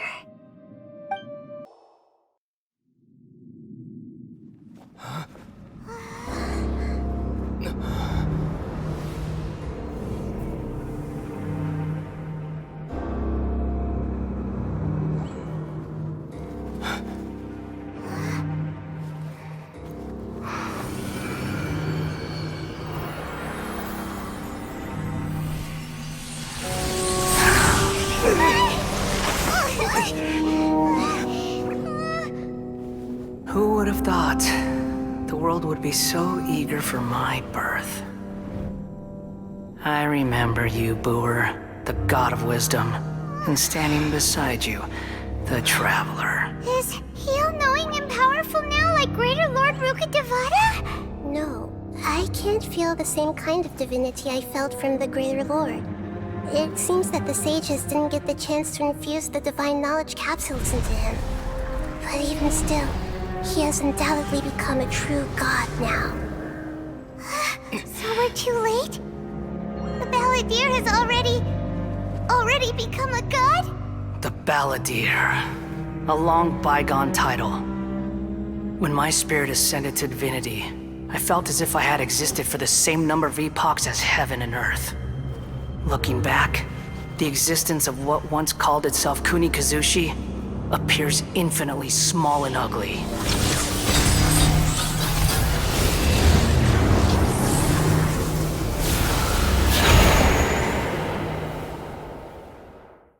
This imposing aura, it really feels like the gods! A body that capitalizes on the Balladeer's original construction as a mechanical puppet, with the Gnosis serving as a constant power supply. How much effort and resources did the sages put into this? From a purely technological perspective, it's a commendable achievement indeed. It's no exaggeration to say, this is the culmination of human wisdom. You sure are something! Dishing out compliments at a time like this? But I don't think he's reached the spiritual height of a god. Strife is engraved upon every god and every gnosis brought forth into this world. Can you feel it? The exhilaration of such power, and the thrill of anticipation for our contention. Nahida wouldn't feel the same things as you! Do you not realize that you are interrupting a conversation between gods? Lowly creature, know your place! The strife engraved upon a gnosis. You're talking about the Archon War. Tevat's current peace was not easily won. I didn't personally participate in the Archon War, but the way I see it, all those losses were meaningless, driven by the demands of the laws. There's no... Is that so? Yet I am deeply disappointed that I was never allowed the fortuity to personally participate in the Archon War. This is a first. Encountering a god in this world who does not crave power. No wonder your own people have abandoned you, God of Wisdom. Your judgment is as your existence, unsubstantial. This is where everything ends, Booer, the God of Wisdom. You should know that wisdom cannot solve every problem. Like now, where your only option is to face me in combat. Come! Let us reenact a scene of the Archon War. Come and inaugurate my birth as a god. Insignificant Show no pest! Lolly, it's Papa! Get him!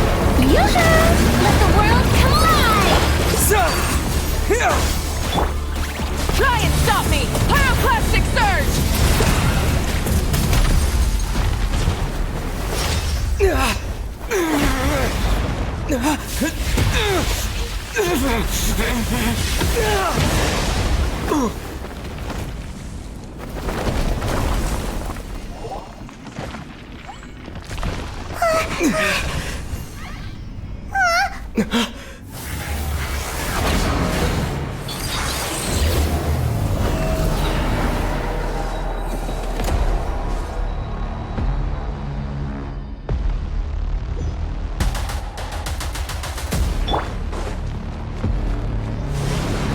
Tremble!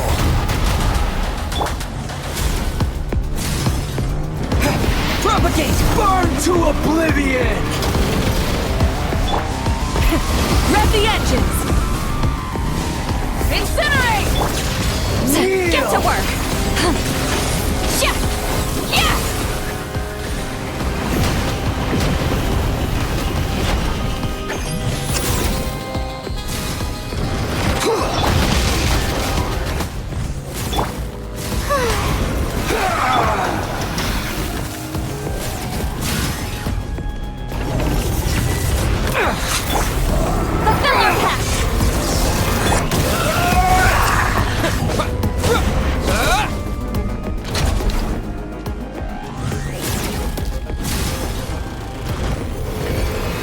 Reality is pain!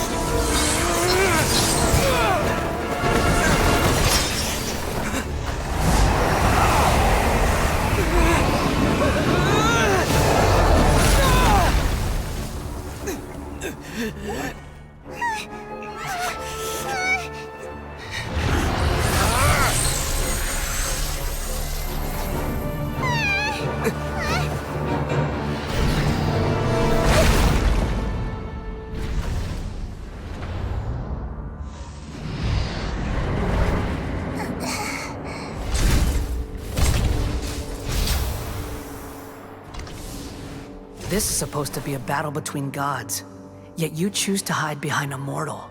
And now, you're acting like you'd sacrifice yourself for a human. Are you having fun proving a false sense of heroism to yourself, Booer?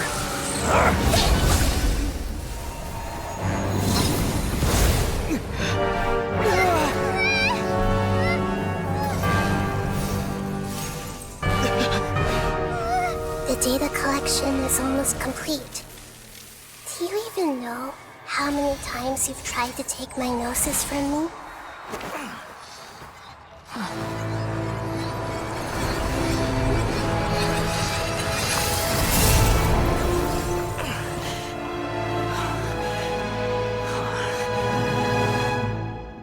We just concluded the 168th loop. Did you know that in the effort to create you, The people of Sumeru were forced to live through the exact same number of Sub-Zerus festivals and Samsara cycles. The power of dreams. When did you use it on me?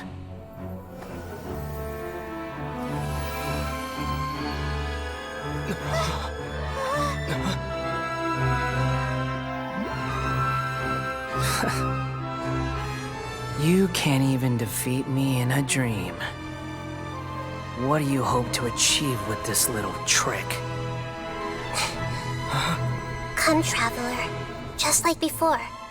Allow me to awaken the memories in your dreams. All that battle experience! It's more than that. Compile everyone's wisdom in the name of the Archon. That is the original function of the Akasha. I've sent everything that happened just now to the people of Sumeru in the form of knowledge. I've asked them to help you find a way to defeat the false god.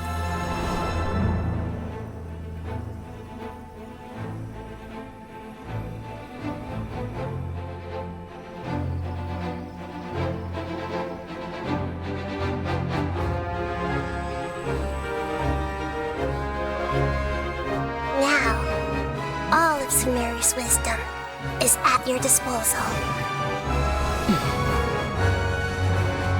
Meaningless tricks won't save you.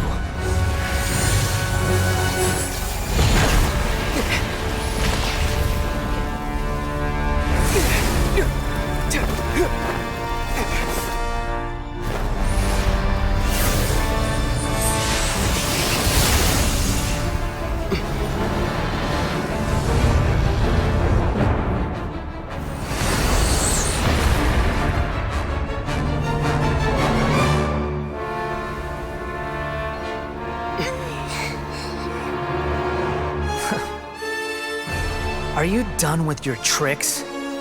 Can I finally take this as a real battle between gods? I'll leave this to you, the first sage of Boor. I am the all-knowing God!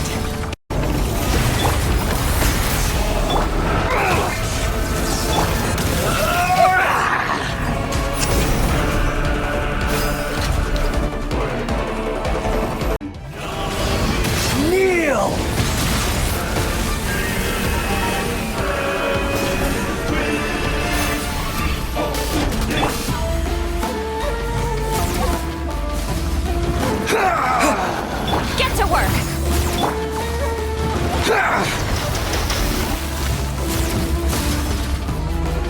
Propagate! Burn to oblivion!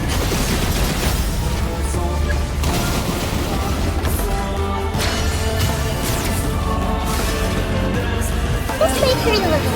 Reality is pain! Show no mercy!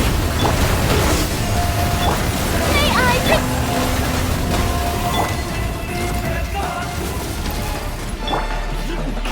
Good riddance, cruel world. Make yourselves a home! try and stop me?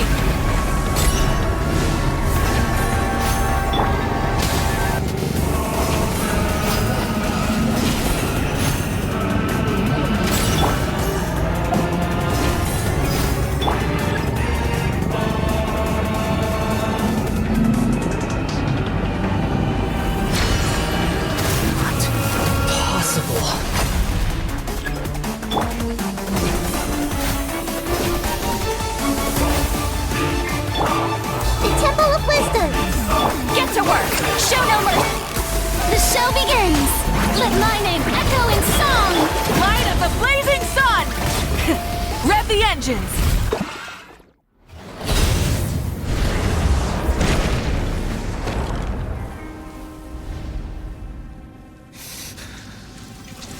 Humans. Filthy humans.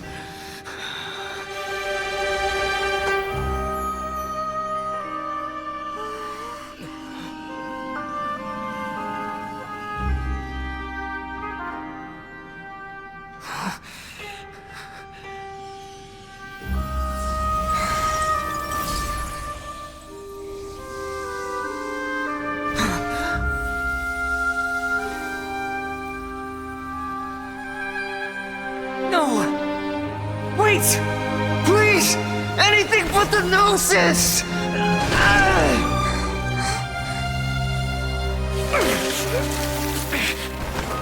That's mine! Don't even try! I'll never go back!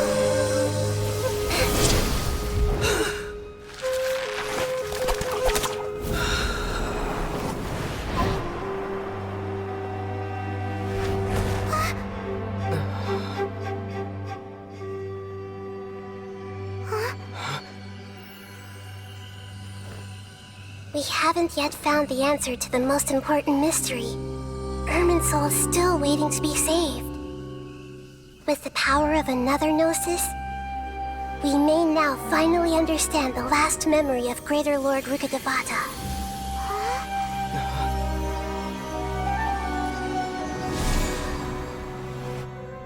This is...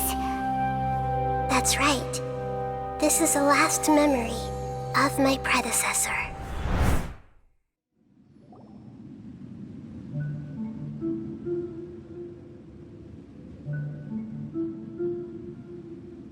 Huh.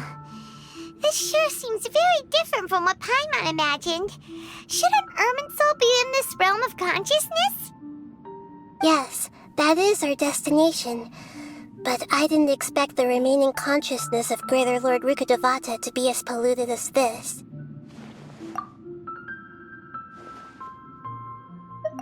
Forbidden knowledge? It seems you know about a concept that even I don't completely understand. Could you tell me what you know?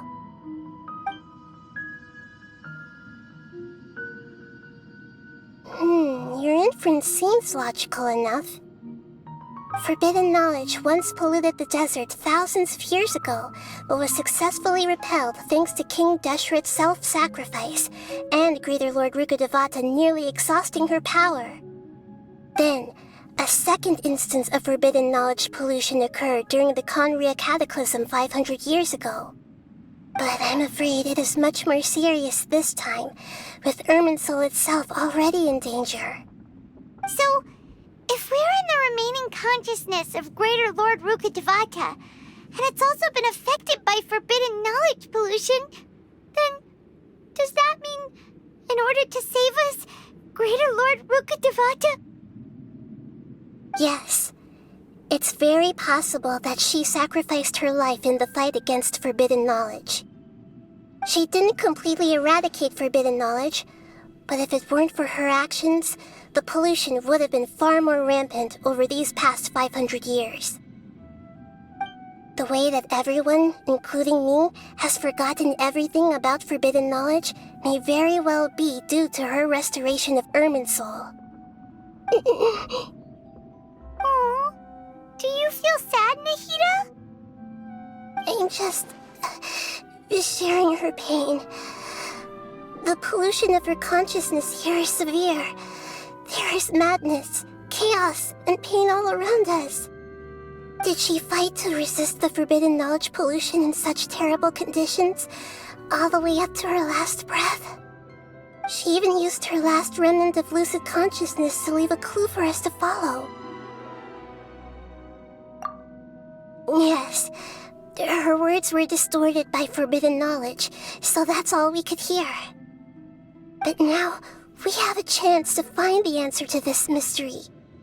We can cross the polluted consciousness until we found the right path to meet with her lucid consciousness. And then, we'll let Greater Lord Rukkhadevata tell us the truth in person. Each of us need to be mindful of the state of our own consciousness while we are here. Even with the Gnosis's protection, we must always keep a clear mind. Otherwise, we could go mad at any moment. That's so scary. Don't worry. It should be easy enough for you to keep that mind of yours clear, Paimon. Let's go.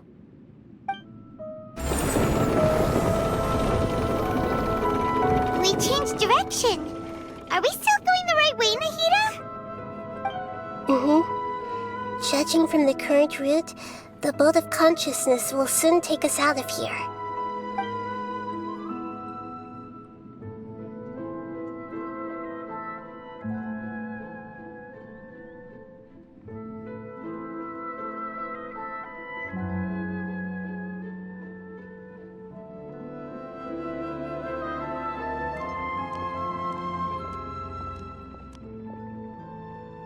We'll be arriving at our destination soon. How are you feeling? Are your minds still intact? Huh? But everything's been completely normal for Paimon. Hopefully there won't be any more interruptions.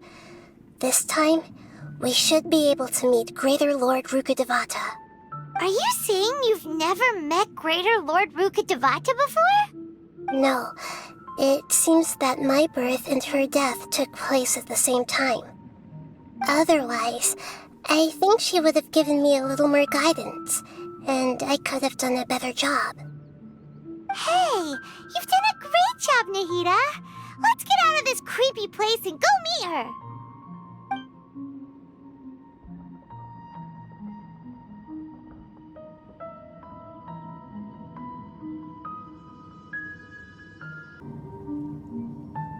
Well, this is the place.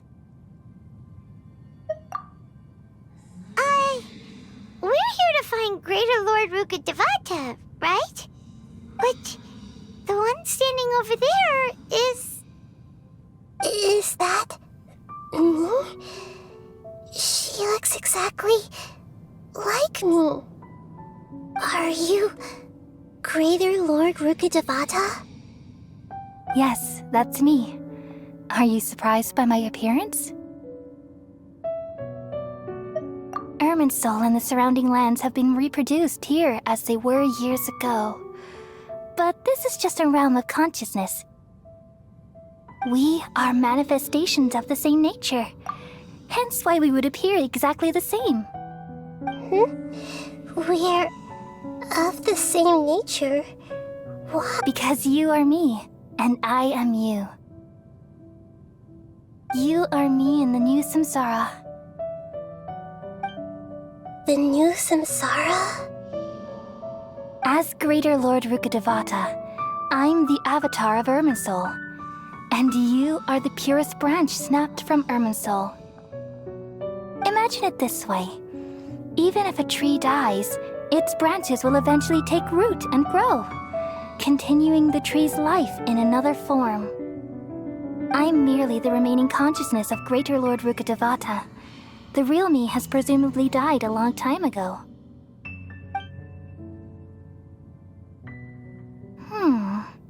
Judging from your appearance, I've probably been dead for 500 years.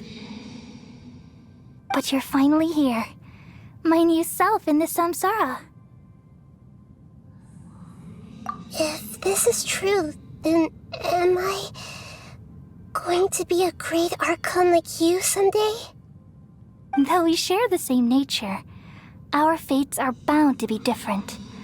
All things have their own fate. When a branch grows into a mature tree, it won't be the same as the original tree. That's why fate is the ultimate knowledge, isn't it?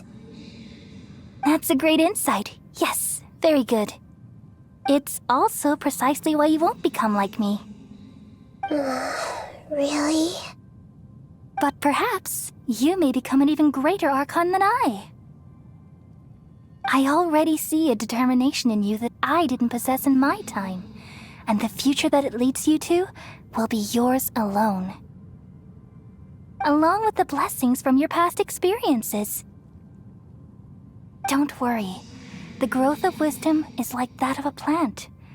You only need to wait quietly for the flower to bloom.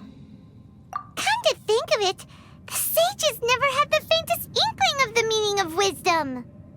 Thank you. Nothing makes me happier than discovering that the Archon I always admired was in fact myself in another fate. It's so nice to speak with you, Greater Lord Rukkhadevata. I've always wanted to meet you.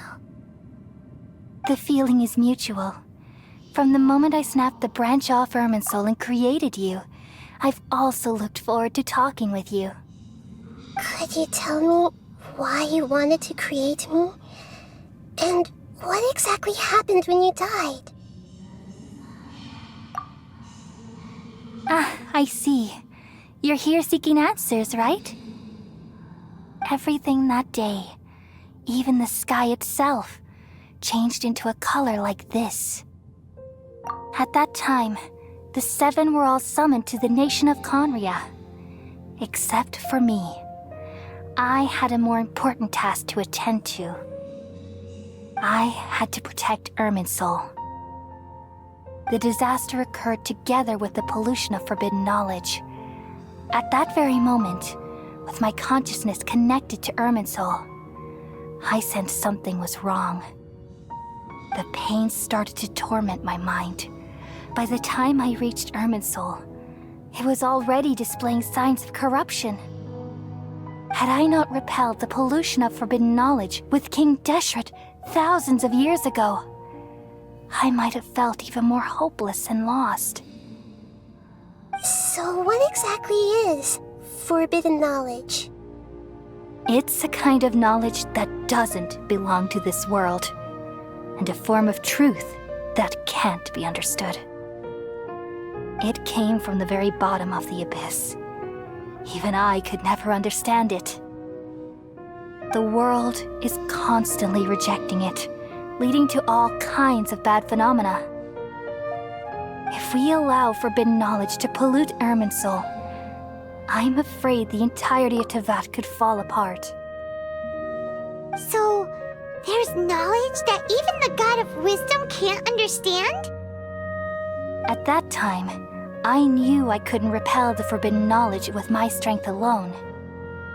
Which is why I created a device that compiled human wisdom and named it the Akasha. It's truly the world's most amazing invention. Thank you.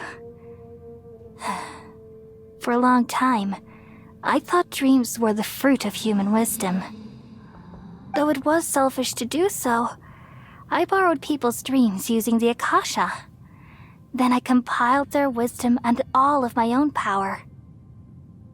Well, did it work? Thanks to the wisdom of the people of Sumeru, almost all the forbidden knowledge was cleared from Irminsul. But things didn't go as smoothly as I thought. I had a terrible headache, which gave me an uneasy feeling. And then I remembered that my consciousness was also connected with Irminsul. It brought me knowledge and wisdom, but vile corruption as well. From the very beginning, my existence had been polluted by the forbidden knowledge. Oh no! How could that happen? I've experienced that pain in your consciousness. It must have been a horrible experience. Yes, but my feelings weren't important. The important thing was that even if I died, my existence and everything related to me would continue to exist in Irminsul as memories and knowledge, meaning that the forbidden knowledge couldn't ever be permanently eradicated. And there's no way for me to eliminate myself. It would be a sort of paradox. So, I took the purest branch of Irminsul as my incarnation in the next samsara, and left a trail of clues. All in hopes that you would come here and remove me and my pollution from Irminsul forever. Wait, no, I can't. So you realize what that implies. You are very smart indeed. Irminsul has all the knowledge and memories of this world. And as you've realized just now, removing me from Irminsul means I essentially will never have existed in this world. But this is the only way to save Irminsul. People love you so much, and they've missed you so much over the past 500 years. I am exactly the same. So how can we just forget you like this? Is there really no other way? There must be something else I can do. You're the god of wisdom, Boer. You should know that there is no other way. But this is so cruel. I No need to feel so sad, Boer. As someone who delights in wisdom, you should feel joy at finally finding the answer. These are the words in their entirety. The answer you've been seeking all along. Let the world completely forget me.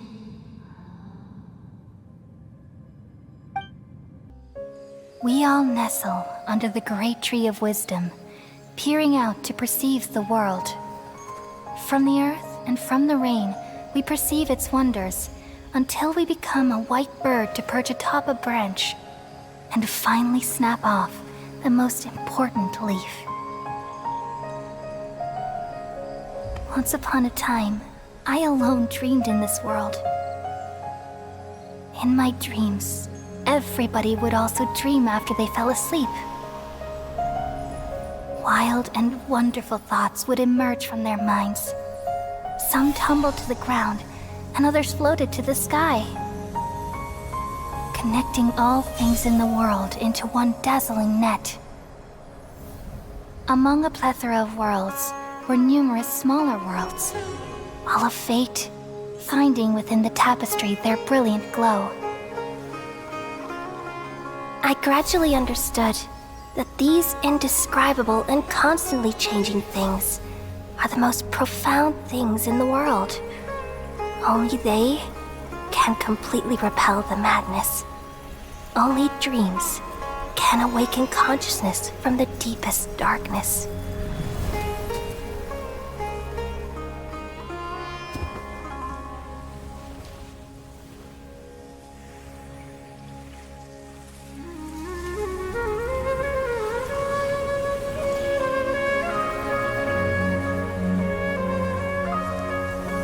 I'm the one who posed this question, yet also the one who sought a solution.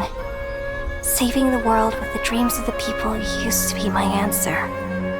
And now, you've also found your own answer, and I shall return all the dreams to the people.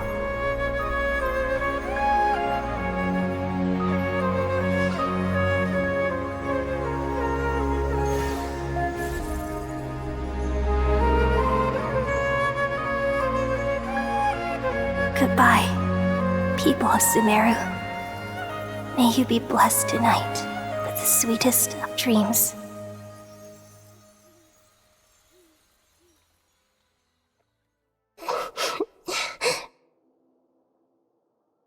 I'm alright. I'm just a little confused. We've just saved the world, right? So why am I crying? I don't know where this feeling inside of me is coming from, but I feel very sad. Just now, we used the power of two gnosis to successfully connect with the Ermin soul consciousness from 500 years ago. Then, we removed the remaining pollution from Ermin soul. Yeah, what's wrong? Weren't you there just now?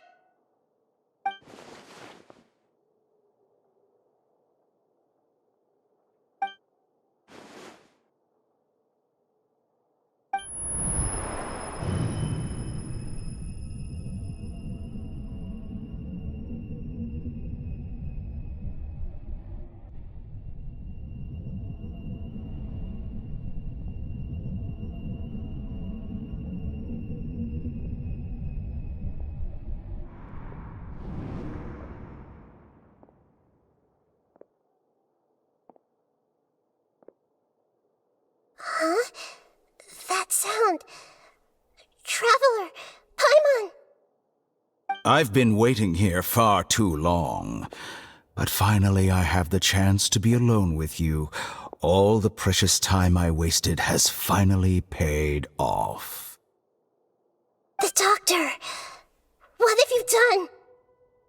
Just a type of sound wave that can quickly put defenseless people into a dream. As I expected, it doesn't have any effect on gods. This is the only thing of interest I found among the sage's research. I thought I'd take it for a little spin. Don't worry. I know you would never forgive me if I actually killed them. I'm here to negotiate with you. Naturally, I won't do anything dangerous that could potentially damage our relationship. Negotiate with me? I heard you had already left Sumeru. Why are you here again now? I left Sumeru, but I also stayed in Sumeru. Even the God of Wisdom is restricted by the habits of cognition. How disappointing. You mean there are many different versions of you in this world? An astute guess. Even the same individual will have different cognitions at different ages. A long time ago, I made a major decision in hopes of preserving all my perspectives of how I observed the world. Observation is the first step of any experiment, but observing the current world doesn't satisfy me. It lacks an important dimension, that of time. So I saved segments of all my ages and made them into independent individuals. That's all there is to it. Indulge me. How does the God of Wisdom find my method of seeking knowledge? It's an insult to the very concept of life. Life inherently has many rules and restrictions, each with its own significance and reason to exist. They can't be broken on a whim. Good. Amazing, even. Indeed, it's difficult for humans to make peace with themselves, not to mention oneself from a different period. Since you are in the academia, why wait until now to show up? You could very well have stopped us and helped that fake god. Simple. Let me ask you this. Would any staff member ever help the subject in the middle of an experiment? It was my experiment, so why should I interfere with the results? The academia saw the plan to create a god as their ultimate goal, yet you only saw it as an ordinary experiment. You really are crazy. If the experiment succeeded, you would have had a new god on your hands. How would you have faced your own god then? Would you still take the same stance? Would you still hold the same view of yourself? I'm first and foremost a scholar. These results should be left to the judgment of the hypothetical me confronted with that outcome. But you're right. And that's exactly why I'm disappointed with the conclusion of this experiment. As an individual, you don't have any sense of belonging. You seem to have even fewer convictions than a typical scholar. Oh no, I certainly have my own convictions. They just don't fit your standards, that's all. All right, that's enough conversation for today. The experiment is over, and it's time to tidy up the equipment and reclaim any useful materials. For example, the Gnosis. Lesser Lord Kusanali, you're an intelligent Archon. I'm sure you understand the disparity in our combat abilities at this time. Besides, you have no way to use that Electro-Gnosis in battle. Didn't you say you were here to negotiate with me? Somehow, it's starting to seem like you intend to take it by force now. I'm merely stating a fact. After all, I'm also a scholar. Naturally, I hope to show proper respect and dignity to the God of Wisdom. Your hypocrisy is built on absolute confidence. I understand your scheme, but... what if I were to destroy the Gnosis now and awaken the heavenly principles? Awaken the heavenly principles? Do you think that's really possible? The heavenly principles have been silent for many years, but the Gnosis are symbols of their control over Tevat and all the laws. Will the destruction of a Gnosis attract the attention of the heavenly principles? And if so, how do the Fatui plan to deal with the consequences? Do you dare to gamble such a possibility with me? Gamble? How surprising. I thought you would show evidence or use rigorous reasoning to prove your point. The word gamble is the last thing I expected to hear from the God of Wisdom. But this is a clever move. You must have seen through me when I first captured your consciousness.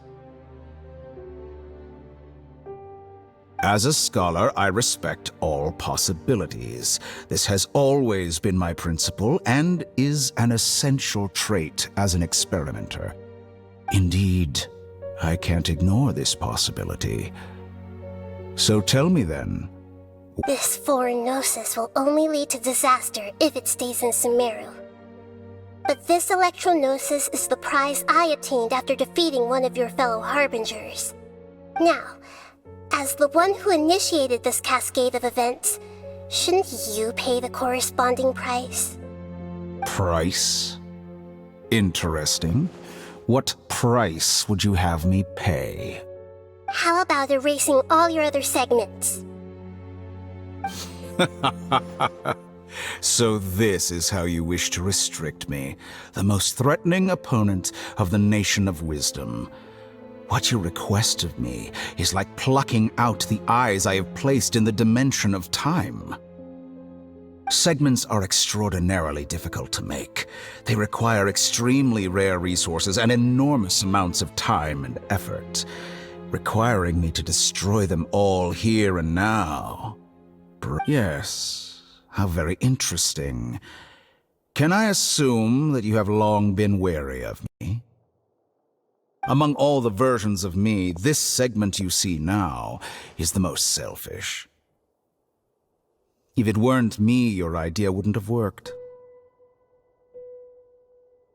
What did you see when you were imprisoned? You were observing me, and that's how you know I've long grown tired of their doubts and endless arguments. Like you said, it's difficult to make peace with yourself. Being as smart as you are, have you managed to do that? I see. If you think all those versions of me are worth a gnosis, then deal.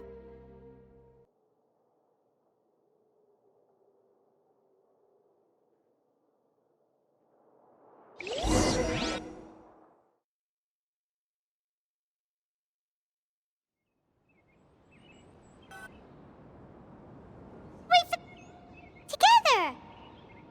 Okay. Wake him up.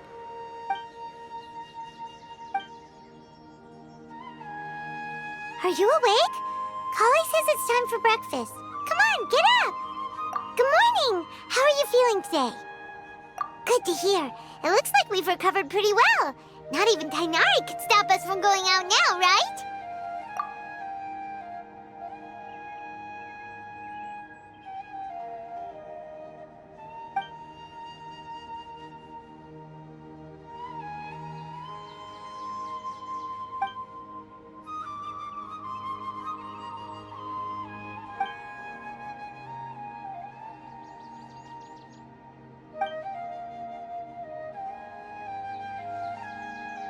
Traveler, let's go! Morning! Looks like you're awake. Yep. I prepared some breakfast today. Please have a taste. I hope you'll like it. It's nice to have you here so we can eat something yummy. Well, now that I've recovered from Elazar, I'm feeling better than ever. I can even prepare 4 or 5 meals a day now. And Paimon bets they're all delicious.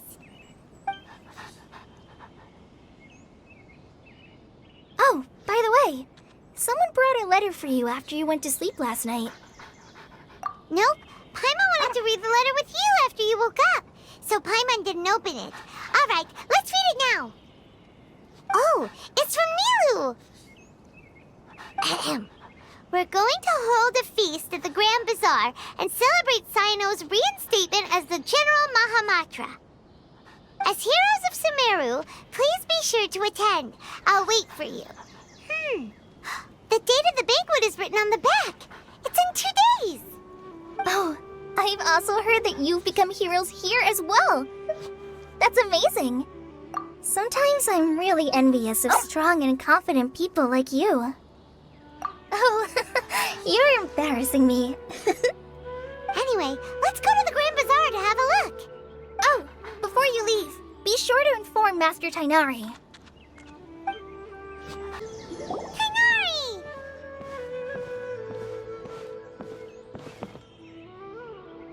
Ah, good morning. How do you feel today? We feel much better. How about you? I'm recovering well, thanks for asking. But from the looks of it, you seem to be already busy with work again. It's fine. I'm not that busy, really. The Elazar patients have recovered, as well as Hypatia.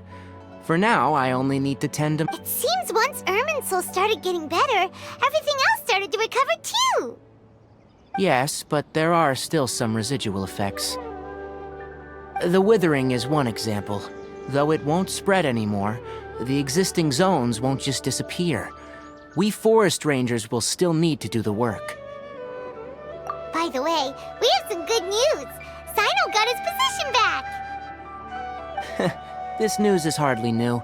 He had already mentioned it to me before. Huh? You mean he was already here? Why didn't he come to say hi to us? He visited once, but he was afraid of disturbing you while you were resting. He just asked me a few questions and left. Then you probably already know all about the celebration feast. Celebration feast? No, I haven't heard anything about that. Huh? But didn't Nilou say in her letter that they would celebrate Sino? He didn't tell you? Perhaps. Or, alternatively, he doesn't know about it either. Come to think of it, Sino doesn't seem like the type who'd enjoy a celebration feast. You and Kale are both Sino's close friends. Why don't you come to the feast with us? Kale has taken over some of my tasks these days. I don't think she'll have time for it, not to mention me. You see, some VIPs have come to the forest recently. Huh? VIPs? Very important Paimons? Well, technically speaking, they are former VIPs. The sages involved in recent incidents have begun their training in the Avidia Forest, and the people they had previously imprisoned have all been released. Huh? Yes, he's a little weak, but he isn't injured and his condition is stable. Lesser Lord Kusanali, in her boundless mercy, has decided to spare Azar and the other wrongdoers. Supposedly, they were ashamed of their shallow ideologies, and have decided to dedicate the rest of their lives to cultivating wisdom in the Avidia Forest. When they learned that Lesser Lord Kusanali had defeated the Balladeer and saved Irminsul, they were shocked at first, but also became happy, feeling that the sacred light guiding them on the path of discovering wisdom had begun to shine once again. As a result, work has increased for the forest rangers. That sounds really exhausting. There is nothing we can do, really. But that's another topic. Back to the matter at hand. Are you Right! We're here to request permission to head out. Would that be okay? You've recovered well. You may go. But be careful. Yay! Will do!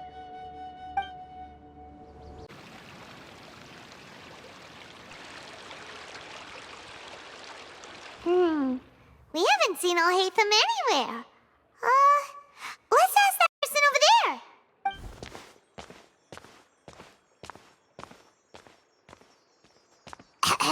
Hey there! Have you seen Alhaitham around? Yes, it seems Scribe Alhaitham has gone to the House of Dana. You should be able to find him there. But you're already the second group of people I've seen looking for him today. He must be quite the busy man. Oh? Who else was looking for him? Mr. Cave was just here asking about him. You wouldn't believe how terrible their relationship is. And now you two are here. Don't tell me everyone's here looking for gossip about the sages. No way! We're strictly here on business. Ah, I see. Sorry, I thought maybe everyone's as interested in rumors about the sages as I am.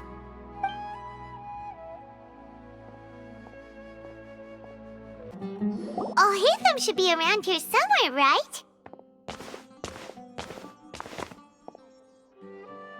Oh, he's over there! But it looks like he might not have time for us. Just put down that worthless book and tell me what happened in the academia. This is not just some worthless book. Do you have any idea how difficult it is to find a physical book like this in Sumeru? It doesn't matter. It's probably just another thing that you used your authority to get your hands on anyway. Just put it aside. Listen, I came back today only to hear that the sages have disappeared. Oh? You sound surprised. I thought you would already know the inside story. Would I be here asking you if I knew? You're the scribe, not me. So just tell me what you know already. Well, I almost became a sage. Huh? Oh, don't sound too surprised now. You're the renowned Kaveh, light of the Ksharawar. Besides, as a master builder and craftsman, chances are you'll be appointed as a sage too. Why do I feel like you don't really mean it? Huh. What makes you say that? Why would you question my heartfelt sincerity?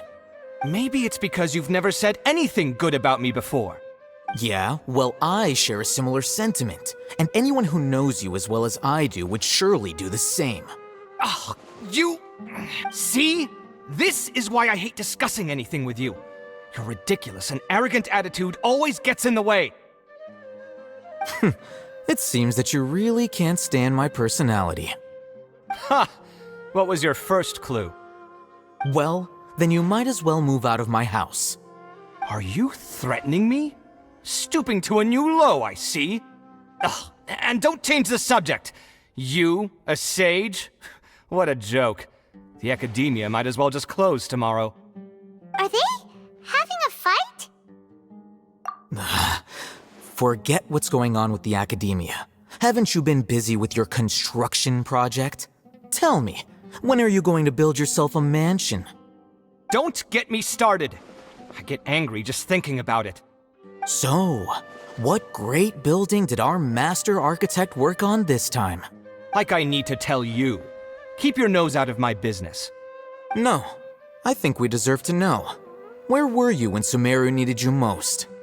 I was in the desert for a large project, but considering Haravatat's utter ignorance of architectural and aesthetic matters, you probably wouldn't understand. Which is truly unfortunate. I can only pity the man who doesn't understand the first thing about beauty and romance. Unlike... Hold on, wait a second. What do you mean by when Sumeru needed me most? Well, while you were out fiddling around in the desert, many people came together to save Sumeru from a crisis. Ha! And you think I'd believe that? Look, all you really need to know is that Azar and all his accomplices have all been overthrown. Huh? What nonsense are you talking about? It's no skin off my nose if you don't believe me. It's not like my Darshan was the one trying to apply for funding from the Grand Sage. Yours, though, on the other hand... You know what? I'll ask around. I'm sure someone knows what's going on here. You're dead if I find out you're lying to me.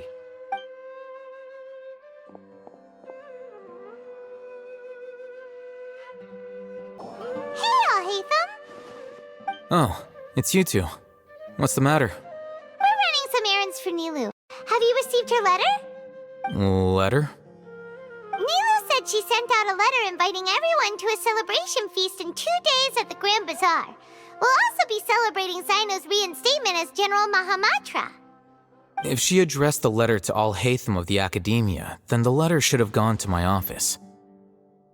I've been busy these days, so I haven't had time to check for any new mail at my office. I only now have some free time to attend to personal matters. Have you always been so busy with your work? Of course not. I'm only busy these days because several sages have been dismissed recently and the whole academia was practically turned upside down. Tighnari told us they all went to train in the Avidia Forest. Apparently they will spend the rest of their lives there. That is already the best possible ending for the likes of them. 4 of the 6 great sages were possessed by their desire for power and attempted to create a new god.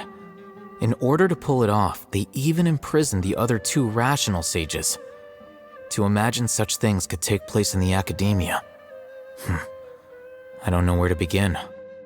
Yeah, you're right. Huh. Feels kind of strange to hear them called that after all this time. Yes, at least that's how they're supposed to sound. It's said that when the academia was first founded, the Dendro Archon herself established the 6 great schools, each representing one of the 6 different types of wisdom. Numerous Darshans have sprung up and faded. Only the 6 Darshans attaching themselves to the 6 great schools have stood the test of time and obtained permanent seats in the academia. Now, the 6 Darshans are nearly synonymous with the 6 great schools, and the leaders selected for the schools are the 6 great sages. Among the 6 great sages, there is one central leader. Unfortunately, only the sages from Vahumana and Amorta remain now. They were imprisoned for opposing Azar and were only rescued after Azar's downfall. So who's managing things in the other 4 schools now? Do they need to find someone new? Yes. Normally, new sages are selected based on a strict set of criteria. Oh, didn't you just say something about becoming a sage? If they pick you, then we'd have a huge connection in Sumeru. Yes, about that. You didn't let me finish my sentence. The person in charge of personnel affairs nominated me to be the Grand Sage in place of Azar and help Lesser Lord Kusanali manage the academia. But I refused. Huh?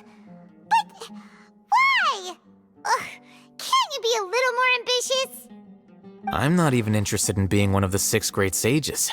Like I said before, I don't like being a leader. Oh, all right.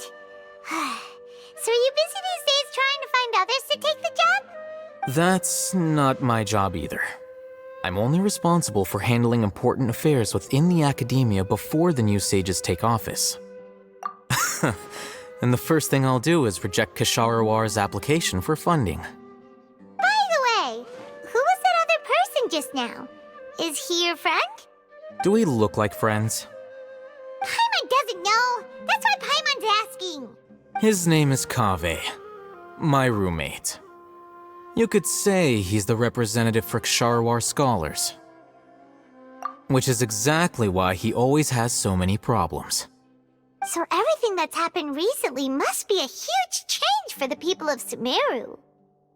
Such is the work of the Academia Scribe. Well, anyway, no matter how busy you are, since you are our planner, remember to attend the celebration feast in 2 days. All right, I'll see you there.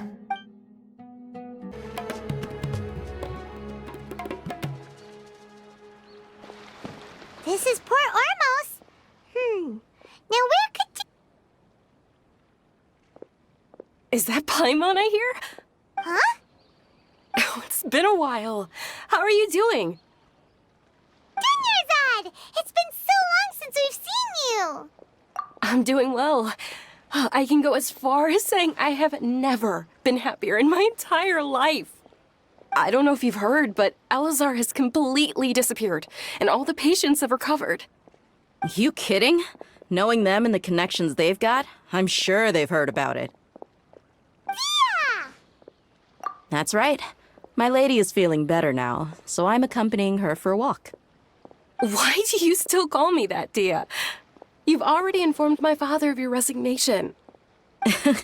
I guess I'm just used to calling you my lady. Old habits die hard.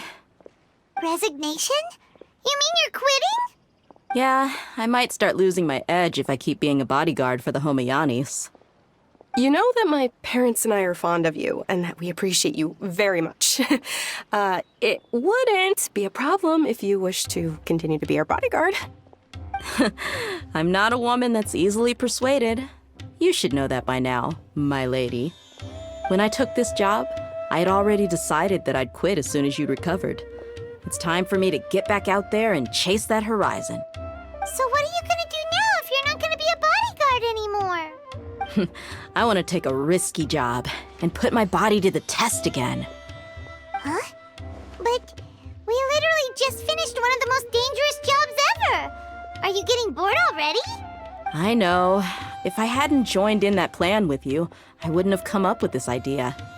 I guess I still get fired up by that feeling of going all out in a fight. It made me realize that I'm still a mercenary through and through. Life is short, and I'm happy that I got to be a part of that operation. But the whole thing also made me realize that there are still many problems in Sumeru. And as a desert dweller, I'm still not completely ready to settle down on this side of the wall. Well, I remember a friend had someone bring you a message. You mean I'll hate them? I didn't expect him to still remember that. I thought he was joking. We just came from talking with Alhaitham at the Academia. Did he tell you that he suggested that I come work at the Academia? What? I heard that Azar and his cronies fell from power, and Alhaitham told me that now was a good time to find a job in the Academia, but only if I wanted to. Whoa. Hyman can't see you being anything other than a mercenary. Me neither. But I think Dia would look great dressed up as a scholar. Ugh, forget about it. I wouldn't last 10 seconds in there. Alhaitham probably just liked the way I worked and knew I'm good in a fight, so he suggested I find some work in the Academia. But you know, if you take him up on the offer, Sino might actually agree and let you become a Matra. Because you're super amazing! The Matra have all the talent they need as long as they have Sino. I prefer to be free to live however I choose. In fact, I chose this job from the very start because I knew it'd be right up my alley. Even if being a mercenary means facing all kinds of danger. A lion has to return to the wild sooner or later. If anything, being your bodyguard has been unfamiliar territory for me. I don't want to see you go, but I'll respect your decision. I'm glad to hear you say that. Come on, no need for the sad face. It's not like we'll never meet again.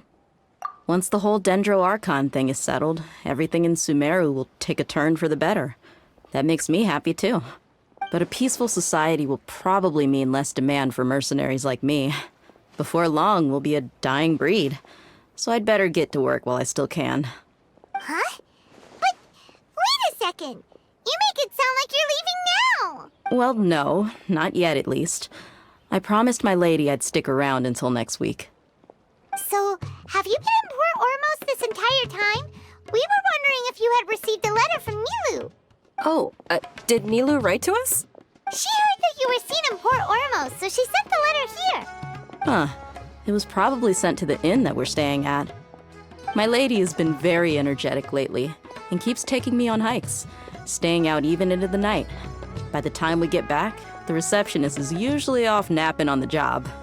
Right, and we tend to leave quite early in the morning, so the old man on duty is also usually dozing off.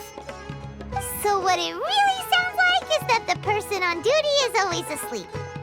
I bet the letter's at the reception desk. I'll go check later. No wonder there wasn't a reply. You never received the letter.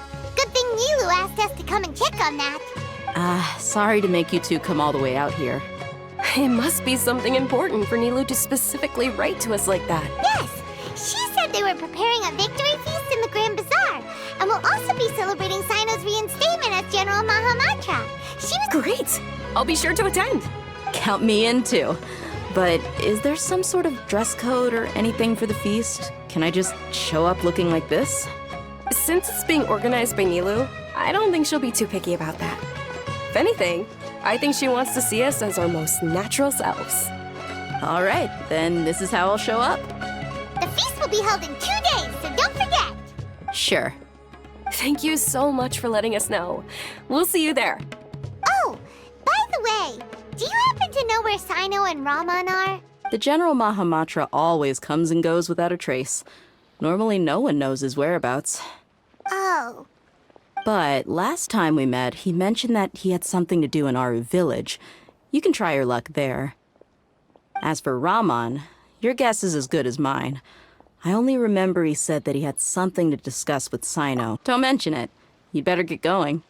All right, on to our next stop. While since we last visited Aru village. Ah, there's What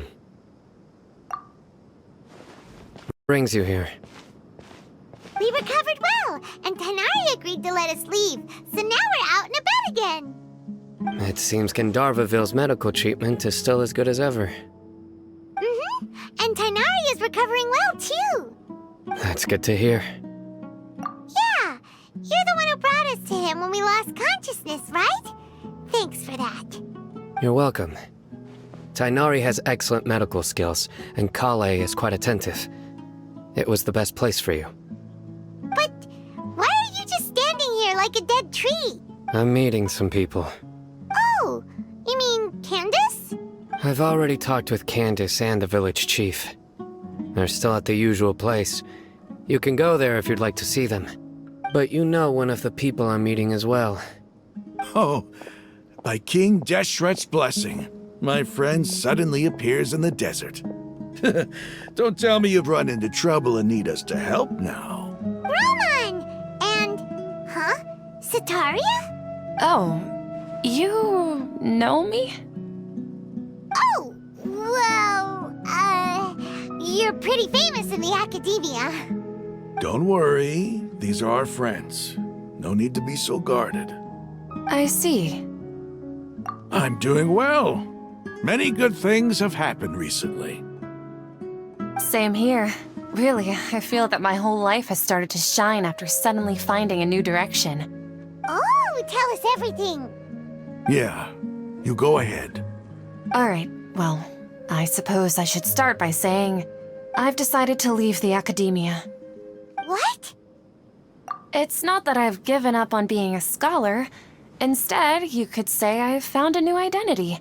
I will no longer pursue research like a typical scholar, but I have not completely given up on my relationship to knowledge either. I can see what you're saying now. What do you mean? I plan to leave the academia and return to teach here in the desert. Wow, so you want to become a teacher? Sataria will return to support education here and teach people from the desert. She can't teach everyone on her own, but there are many of us Eremites all over Sumeru. She came to discuss a collaboration with me and hoped that I could bring her ideas to the Eremites. Yes, it's my hope that the Eremites can help me select a group of smart people with the best aptitude for teaching. I'll teach them, and after they've finished learning from me, they can go educate more people. That is the true meaning of education and the spreading of knowledge. The people of King Deshret suffer from sandstorms, exile, and ignorance. Miss Sataria is more than welcome to come teach here. Her arrival is like a star shining in the desert night. The stars have always guided caravans, thieves, soldiers, and travelers who get lost in the night. They lead those in the dark out of trouble and back to safety. Oh, please. Where's all of this coming from? I'm starting to feel a little embarrassed. You deserve these compliments. Mercenaries are accustomed to danger and don't fear death, which is why we recognize extraordinary actions that common people would easily overlook. Sataria's idea will bring much good to many people. At first, I feared it was destined to fail.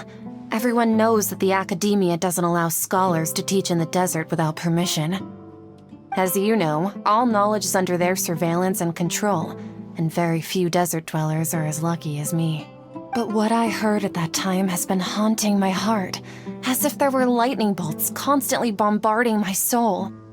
Sataria, you tread a treacherous path, and the longer you ignore it, the tighter the academia's grasp on you will become. Sataria, why haven't you gone home? Never forget that the desert that belongs to you lies elsewhere. Miss. These words sparked something in me, and I knew that I had to bring something back to my people after going home. I gathered up the courage to approach the Grand Sage, only to find that he was no longer at the academia. Lord Sino told me that Azar didn't belong there anymore. Azar has received much-needed punishment. Though, if you ask me, it may have been too light. Lord Sino helped me obtain permission to leave the academia for the desert, and accompanied me here to discuss collaboration with members of the Eremites. My plan was able to go smoothly thanks to him and Rahman. You're all doing so much for the desert. Aside from that, I also have some other business to discuss with Sino. Lesser Lord Kusanali has allocated many resources to support and develop the desert. I've done some business for her, and part of it required the assistance of the Eremites. I applied for a few batches of educational materials from the academia, and sent them to several groups in the desert, as instructed by Lesser Lord Kusanali. I believe the people will make good use of them. That's exactly what the people here need. Physical books and other related items. If it weren't for Sino and Lesser Lord Kusanali, I'm afraid we'd never be able to get our hands on them. Apart from this, the academia is also recruiting scholars that are willing to teach in the desert. I'll let you and Satarian know as soon as I have any more news. We must be persistent about this, and maintain these resources to ensure long-term effectiveness. This is the first time in hundreds of years we've had a glimmer of hope. I think this may be the turning point for the desert. Remember these words. Here lies our faithful priest, Kasala. His wisdom is a miracle among the people, deserving of high praise and admiration. I hope people with wisdom like that priest will rise again among the desert dwellers. Then we'll once again see the wisdom and glory that once shook the world. Enough about us. Are you here to discuss some business too? No, not at all. We're actually here on behalf of Nilu. Nilu wanted to write to everyone, but she wasn't sure where the letters should be sent, so she asked us to come find everyone personally. A celebration feast will be held in 2 days at the Grand Bazaar. She hopes that all of you will be able to attend. At the feast, we'll also be celebrating Sino's reinstatement as General Mahamatra. Although, judging from your appearance, it seems you've already been reinstated. Paimon... Celebration? Feast? It's the first I've heard of it. Tighnari was right. He really didn't know. This feast is for you, Sino. Sounds to me like you'll have to be there. It's rare to see that kind of expression from Lord Sino. You must not like feasts very much. No, not really. But I'll go. Well, I still have a lot to handle here. Besides, I need to look after Miss Sataria in the desert, so I'll have to pass. I'm afraid I won't be able to join you. Although, if you'd be so kind, please give a message to Miss Nilu for me. The message is, I'm sorry for how I treated you before, but now I understand the beauty of your dance. It's like a light shining in the sky. You and the art you symbolize are not only beautiful, but also lively and powerful, so much so that it was prohibited. Please keep dancing, and someday I'll be able to appreciate your art in person. Okay, we've got all that down. Our job here is complete as well. Oh, Sino, remember, party's in 2 days. Make sure you're there. Got it. Everybody's already here. Looks like we're the last ones to arrive. You're here. Ah, there you are. Well, look who finally decided to show up. You look like you came here immediately after finishing up some work. I'm very happy to see you here. But we're not late, are we? It's just that everyone else arrived ahead of time. I propose that the last one who arrived be put in charge of today's speeches. Nah, there won't be any speeches today. Oh, really? Well, even better. Come join us over here. Let's share some great food and drinks, and chat about all sorts of fun things. Everything looks quite good. Wow, Paimon can't wait! Traveler, just look at all the delicious food here.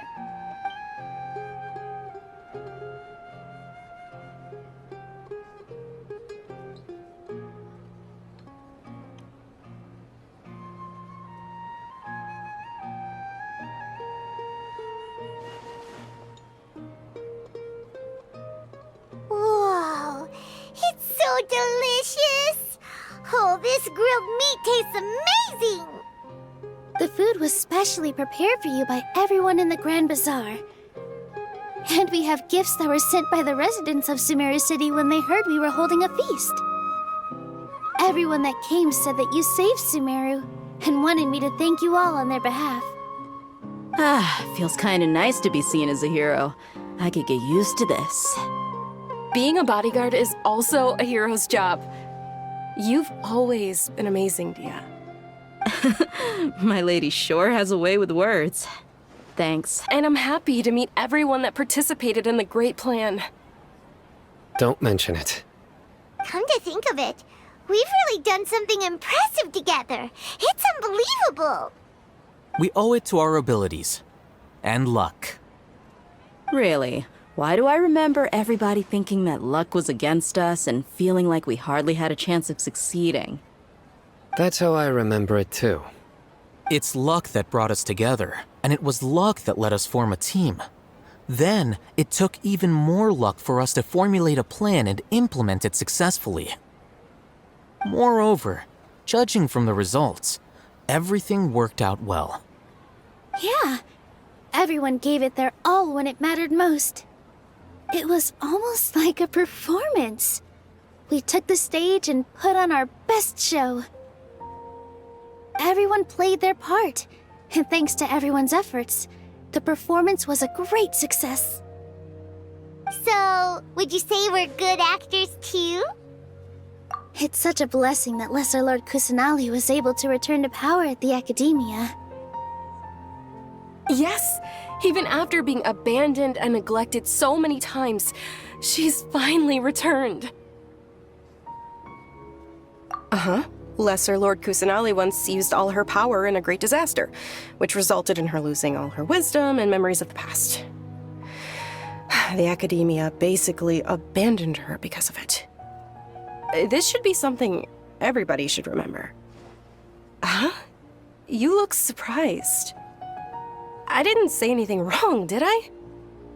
No, everything you said is correct. That's good. Something wrong? Yeah, what's with that face?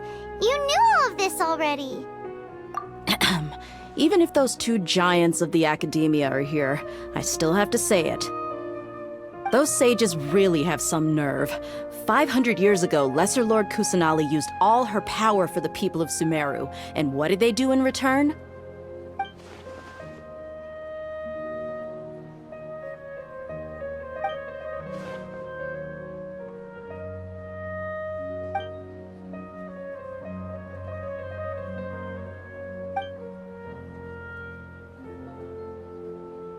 If you bite the hand that feeds you, don't act surprised when it turns into a knuckle sandwich, right, Sino? Perhaps I shouldn't say this, but their treatment of Lesser Lord Kusanali calls for a more severe punishment.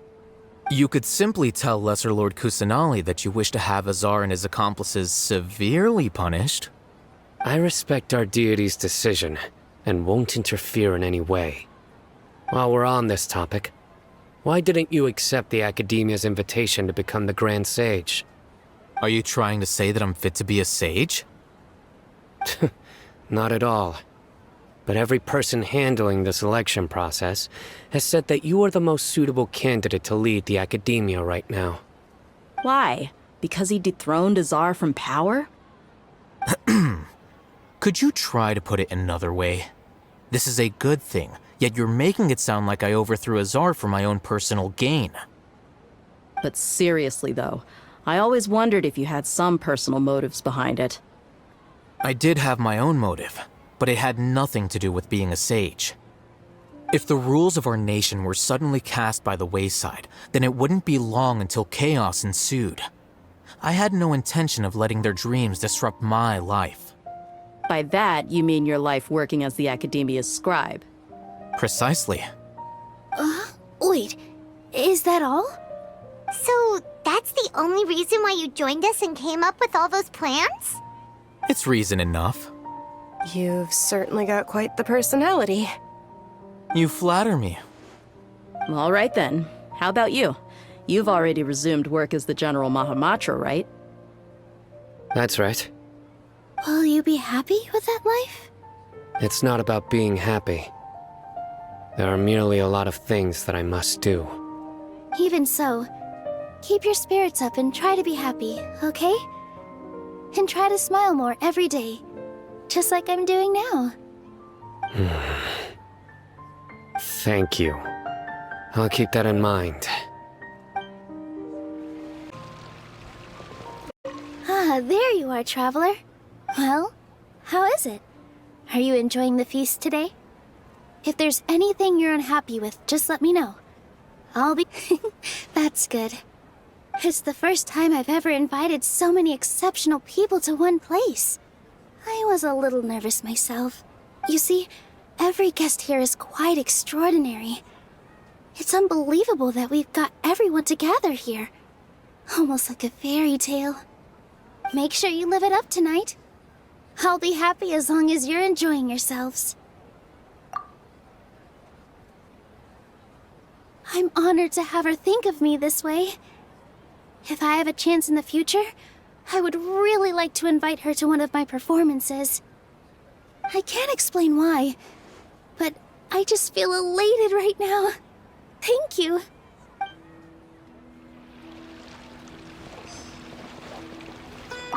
I seldom participate in such lively gatherings, but the atmosphere here is quite good. No, this gathering today has a unique meaning.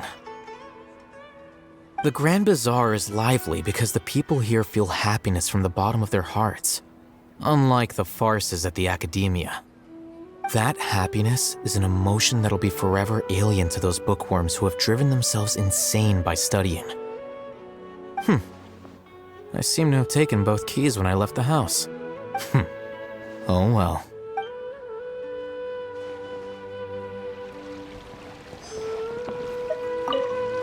My lady, the grilled meat over there is delicious. Have you tried it? Yes, I also tried some fruit just now. Oh, they're very sweet. What an amazing place to relax. No wonder everybody likes to rest at the Grand Bazaar. You said it. Oh, look who else is here. Hello. Oh, I'm so happy Nilou invited everybody. Oh, now I have the chance to meet all the heroes. Hey, less of that polite chit-chat and more eating and drinking. The feast...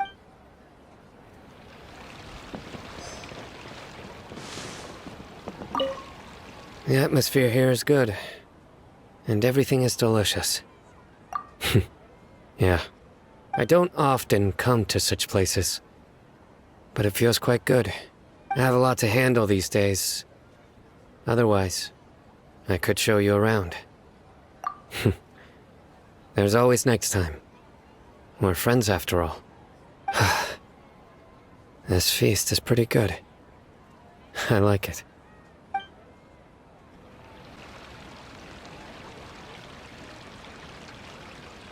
Hey, what's wrong? Your head is starting to droop. Hey, you can't just fall asleep here. Paimon will go find something delicious for you to eat. You'll wake up once you've put something yummy in your tummy. Of course, just wait here for Paimon.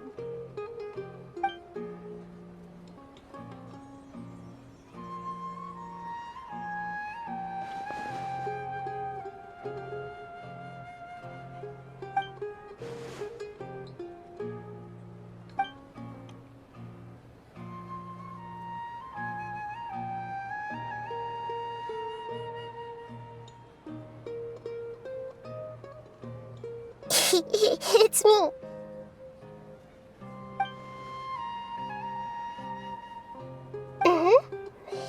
You may blame me for being a bit too self-indulgent. I was thinking about talking with you, and the next thing I knew, I had made a connection with you. The connection between us is amazing. It's like flora and the fence it grows upon. I heard there's an amazing celebration feast today at the Grand Bazaar. I wanted to have a look for myself, so I snuck in. Lately, I've been so busy dealing with all the fallout from recent events, so I really haven't had any free time. Although you've already helped me with a lot, there's still one more thing I hope you can help me with. Please say thank you to everyone for me.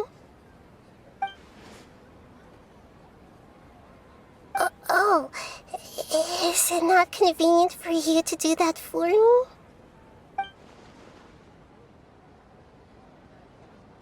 But if I just show up all of a sudden, people will become all quiet and stiff, won't they?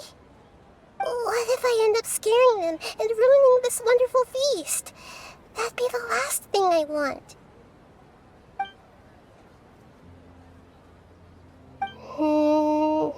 Let me think about it. Okay.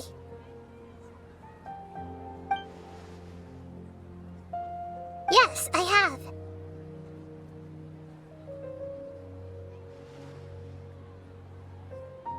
You said I should go thank everyone as myself, right?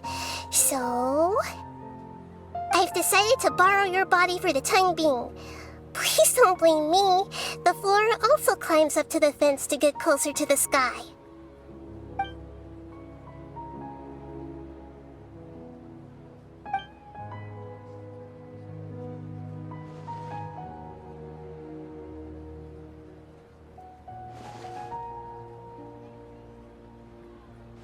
Everyone! Are you awake now? Paimon was just about to bring you the food. It's me. Huh? That voice. Nahida? Hold up, what's going on? I didn't expect to have a conversation with the consciousness of Lesser Lord Kusanali in the Grand Bazaar. Interesting. Is this also a part of the feast? No, of course not. Are you... Lesser Lord Kusanali? Hello, Nilu. You know who I am? Yes, I already know every one of you. Nilu, Alhaitham, Sino, Dia, Paimon, and Dunyarzad. Lesser Lord Kusanali? I took the liberty of occupying the traveler's body so that I could thank all of you in person. Thank you so much for rescuing me, even if that meant placing your own safety in peril and taking the risk of becoming enemies with the academia, the sages, the doctor, the balladeer, and even the entirety of Sumeru. Without you, without any of you, I would have been in a much more difficult situation. Had you not helped me to resolve the crisis, not only I, but Sumeru and even the entirety of Tevat would have suffered great misfortune. People refer to you as the heroes who managed to rescue a god. I'm quite fond of this name. It not only explains your identities, but also bears witness to your relationship with me. Please, allow me to present to you my most sincere gratitude. Lesser Lord Kusanali, you have done so much for Sumeru, and I didn't even have a chance to do anything for you. Dunyarzad, the suffering you endured during your illness is also proof of you being with me and praying for me. Thank you. You don't need to be so ceremonious. It's always been my duty to protect you. This is how the relationship between the Academia and Dendro Archon should be. We just did what was necessary and set things back on the right path. You're an Archon, but you act so humble. You really don't need to be so polite with us. I'm honored to have been able to take part in this plan. I hoped you liked the dance I dedicated to you. Thank you, all of you. Thank you so much.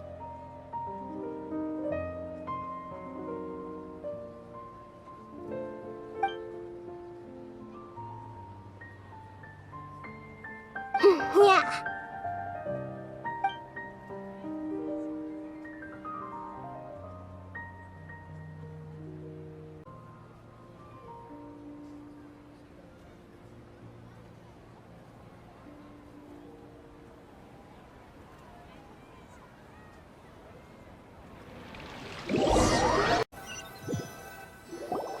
Are you awake?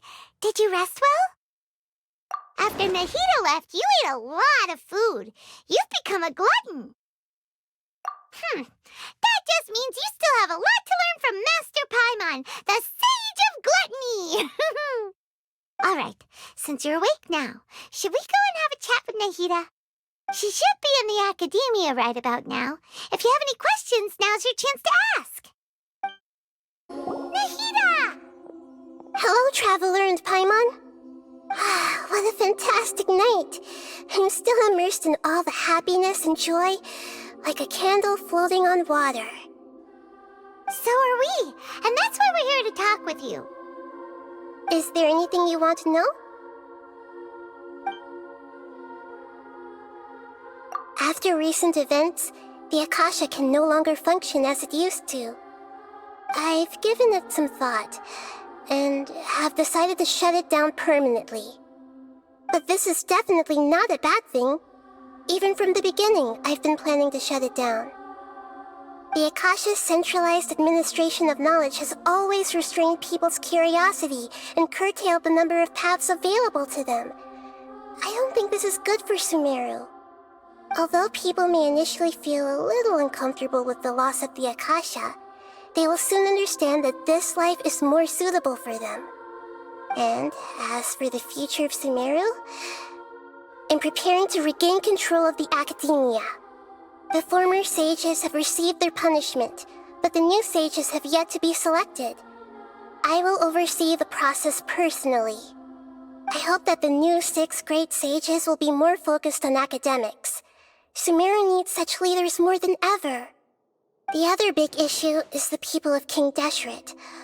All the residents of the desert, in fact. They have been mistreated for far too long.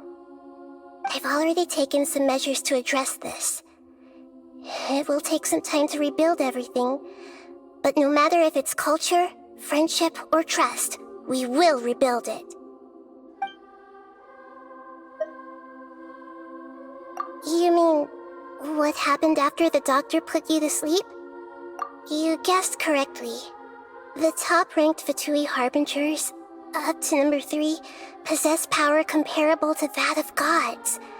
I was no match for him in that kind of situation. However, in spite of the bad situation, I still managed to make a fair deal with the doctor.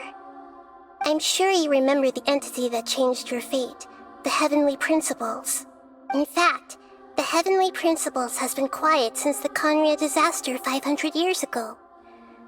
I used this point as leverage against the doctor. I told him that the Heavenly Principles may be awakened if I destroy the Gnosis. Although it was just a bluff, he still fell for it. I assumed that the Heavenly Principles wouldn't just stand by and let such extensive damage to its laws take place.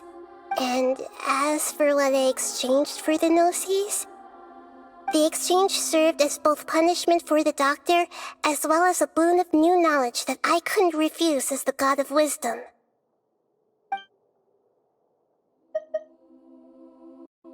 He's still in a coma. I've hidden him like how one would hide a feather. I know you have many misgivings about him, but as someone who had become a god, he has retained a number of very useful features. Don't worry, I'll keep an eye on him and make sure he doesn't do any evil. In addition, there are still some mysteries left in him. Some things may be very clear from my perspective, but he is still yet to understand them himself. His future will be determined by fate. Is that where you're headed next? Fontaine, the Nation of Justice? As far as I know, that nation operates in a judicial system. Does their Archon personally judge people? No, there's a Chief Justice in Fontaine. Generally speaking, the Hydra Archon, Focalor, won't preside over individual trials. However, even then, Focalor will still make herself present at just about every trial. It seems that she just likes to immerse herself in that sort of atmosphere. As Archon, she still reserves the right to influence the final verdict. Anyway, let's just say she's got, a very unique personality. Are you sure? Isn't there something else you haven't asked about yet? Huh? You mean... About your sister. While you were resting at Gandharvaville, I took some time to perform an Irminsul search for information on your sister. Yeah, isn't Irminsul a repository for all the information and memories of Teyvat? So there shouldn't be anything on him or his sister. This is true in your case. Irminsul indeed does not have any information on you. However, there must be something different about your sister, because as it turns out, the world has recorded information on her after all. What? There is only one possible explanation. She belongs to this world.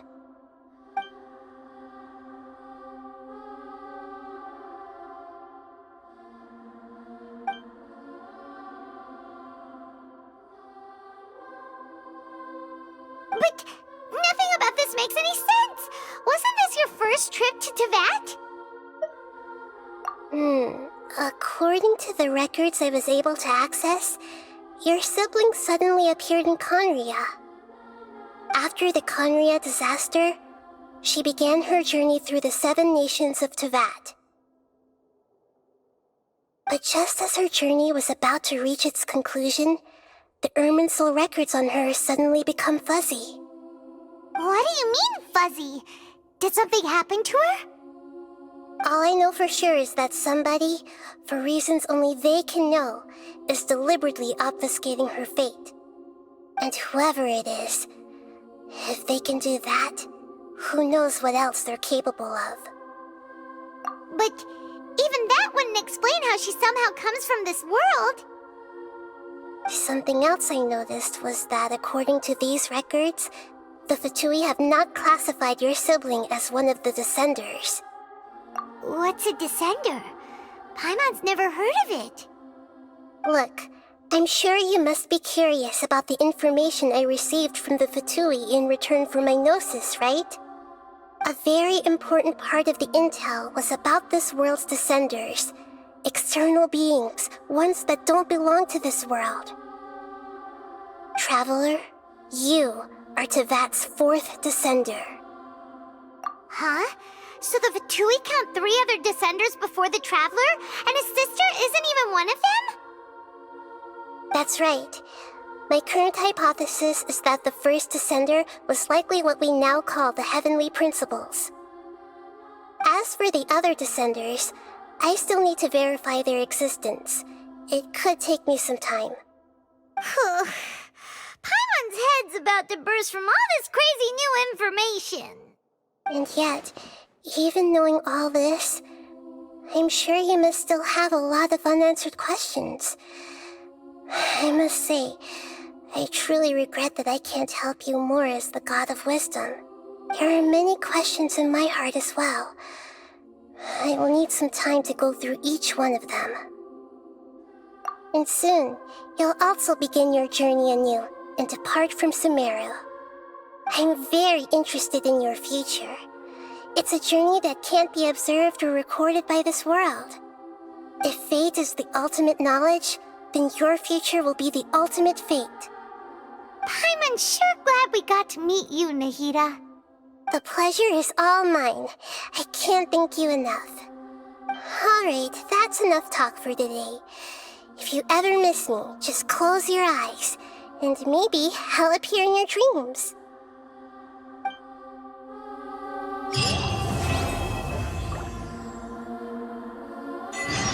You must have a whole bunch of questions after our last conversation with Nahida. Paimon was ready to ask her a million more questions, but didn't want to seem too pushy. Like, about these Descenders. So, does that just mean people like you who come traveling to Teyvat from someplace else? And as for your sister... Whew, so many questions. Let's go find Nahida and see what else we can find out.